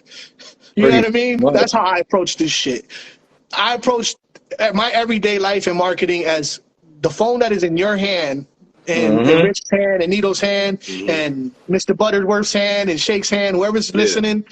Your phone, to me, is my billboard, bro. I am trying to be on your phone as much as possible. You're going to see me on the top of your stories all the time. How many times you guys log on to Instagram, you see Bobby Crillz just posted a story. Bobby Crillz just posted a story. Bobby Crillz just posted a story. I'm going to like your comments. I'm going to fucking reply to your comments. I'm going to be in your notifications. You're going to see my fucking name everywhere. If you friend me, you better want to see my name, because if you don't, you're going to hate me. For real. You know what I mean? Same here. You already know, Crillz. And that's just the game. That's programming. And it's funny because that's programming that they've done to us in the past, just on a different platform. Yes. Radio programming. Yeah. Radio programming is, you don't really like the song. What happens is you hear it 3, 4, 5 times an hour. A day. Hell yeah. Eventually, you're like, oh, this shit's all right. And then you know it. Yeah. And then you hear it in the store, and you're like, oh, this is my shit. This is my shit. Yeah. Nobody likes anything at first. Nobody likes anything at first. We gotta get programmed to it. Gotta get programmed. Unless you have a rapport with the artist or the product or something already, nobody likes anything. I know you. You don't want you hooked me up with the Funkos, man. Of course I know your Anicio's brother. Cut it out. Shout out to Mr. Butterworth, because he out in Texas. My dude right there. He knows that. Dre, what's up? Dre's my man too. Dre, what up? But it's the same thing, you know. It's like I was saying, it's programming, bro. It's just marketing programming, you know. And that's part of the game, bro. And that's the one thing that a lot of artists are scared to do. That's what I do, man. To them it looks corny. It looks like you're doing too. No, you're not. You're really not, because nobody really gives a fuck. They really don't.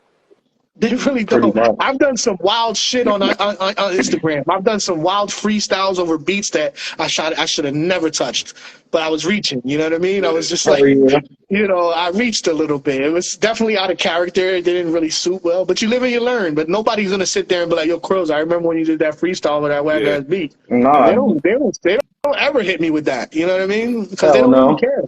they're on to the next piece of content in 15 seconds. You're right. Yeah, pretty much. And waiting for the next thing you're about to do. Exactly. They don't even cherish your songs anymore, bro. You drop a song, they're like, yo, that shit was fire. When's the next one? Motherfucker, I just spent like $1,000 on this shit. It's a fast pace. Everything's fast. You know? It's hard, bro. It's hard. This shit is hard. What we're doing is hard, bro. Very if anybody hard. says this shit is easy, they're crazy. You know? For real. No, hell no. This whole thing is hard. Every day working on this, you know, beats, bars, and Convo and trying to perfect it and, you know what I'm saying, trying to perfect, you know, different questions so it isn't the same all the time, you know what I'm saying, is definitely a lot of work, you know? Yeah. But we just getting started, you know what I'm saying, and I'm in love with it, you know what I'm saying. This is my love right here, so, you know, we're going to keep it going. Up a whole new world for you. Definitely. And definitely. The beauty of this shit, because even as we're getting older, you know what I mean, there's still ways for you to stay in the world that you love. It's fucking yes, sir. Beautiful. It's a beautiful time to be alive, bro. Yes, sir. Beautiful time to be alive. Crillz, before we out of here, you got any shout outs you want to give out? Anything? Shout out Mr. Buttersworth, my guy. Yo, definitely. Shake the Breaker, he's in there. My man Dre was in the chat earlier. There was a lot of people that came in earlier that saw. Shout out to Becky who was in here. Hell yeah. I want to give a shout out to Ambiance Studio. My man Izzo the Great, J.I., that's my brother. I love him to death. I can only take him in doses, but that's my brother. Hell yeah. My squad, Horseman Crew, Shake Smith, Hit, he was in here earlier, Bones, Zoe, my kids, my boys, you know what I mean? Definitely. This for Damn Boy, Jersey, Essex, you know what I mean? Love time, bro. Atlanta, you know what I mean? Love, man. I just want to connect with everybody and shit. Hopefully one day I meet everybody in person. You know what I mean? Definitely. And Crillz, we still got some music to do too, so you already know. I'm ready, bro. I'm so ready right now. I'm in that space right now. I'll tell you, right now is the time to catch me. Yeah, right now is the time to catch me. Hell yeah. Right, so we're going to make it happen. I'm definitely going to hit you off of here. Yeah, let me know, man. I'm ready, bro. Yeah, right now it's definitely open. The lane is open. The music business is just open for everything. You just got to flood it. And what happened was, like, you know, we spoke earlier, said I'm starting to register my music and shit like that. Like, now that I know how to actually be in the game and move the needle, you know what I mean? Because that was the problem. I didn't know how to move the needle. There was so many times where I had a buzz and I was moving and it felt like it was about to happen, you know what I mean? And I look back at it and I look at a lot of the things that I didn't do and a lot of the mistakes that I made, and I wasn't even in the game, you know what I mean? Hell yeah. You got to be in it to win it, right? And if you're not in it the right way, you can't win it, bro. If you're not, you ain't winning. That's such a hard thing to explain to artists because they don't understand, you know, copyrights. They don't understand publishing. Yes. They don't understand the performance rights organizations. These are very complicated concepts, but once you get them, they're understandable. It's a lot easier to maneuver inside the music industry, but there was definitely times where I dropped a single that was popping and it got mad love in my hood, and it definitely would have made Billboard. Yeah, same. It definitely would have made Billboard. But I didn't register with Luminate. You know what I mean? Yep. So it's like, damn, I wasted that. You know what I mean? Yeah.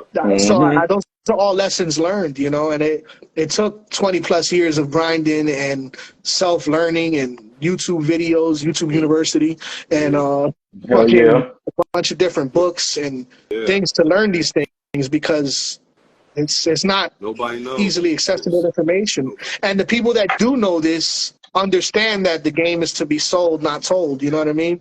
So there's a lot of gatekeepers, bro. You got to pay them to do simple tasks that you can do on your own, bro. Spend some money. You're going to spend money on something. Yeah. Definitely. But there's a lot of stuff that you can do to put yourself in the game.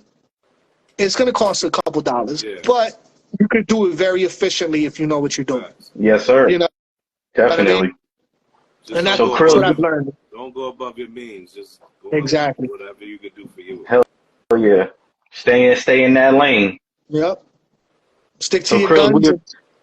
Crillz, we appreciate you so much, brother. Yeah, for coming on here tonight. Did I give you guys too much?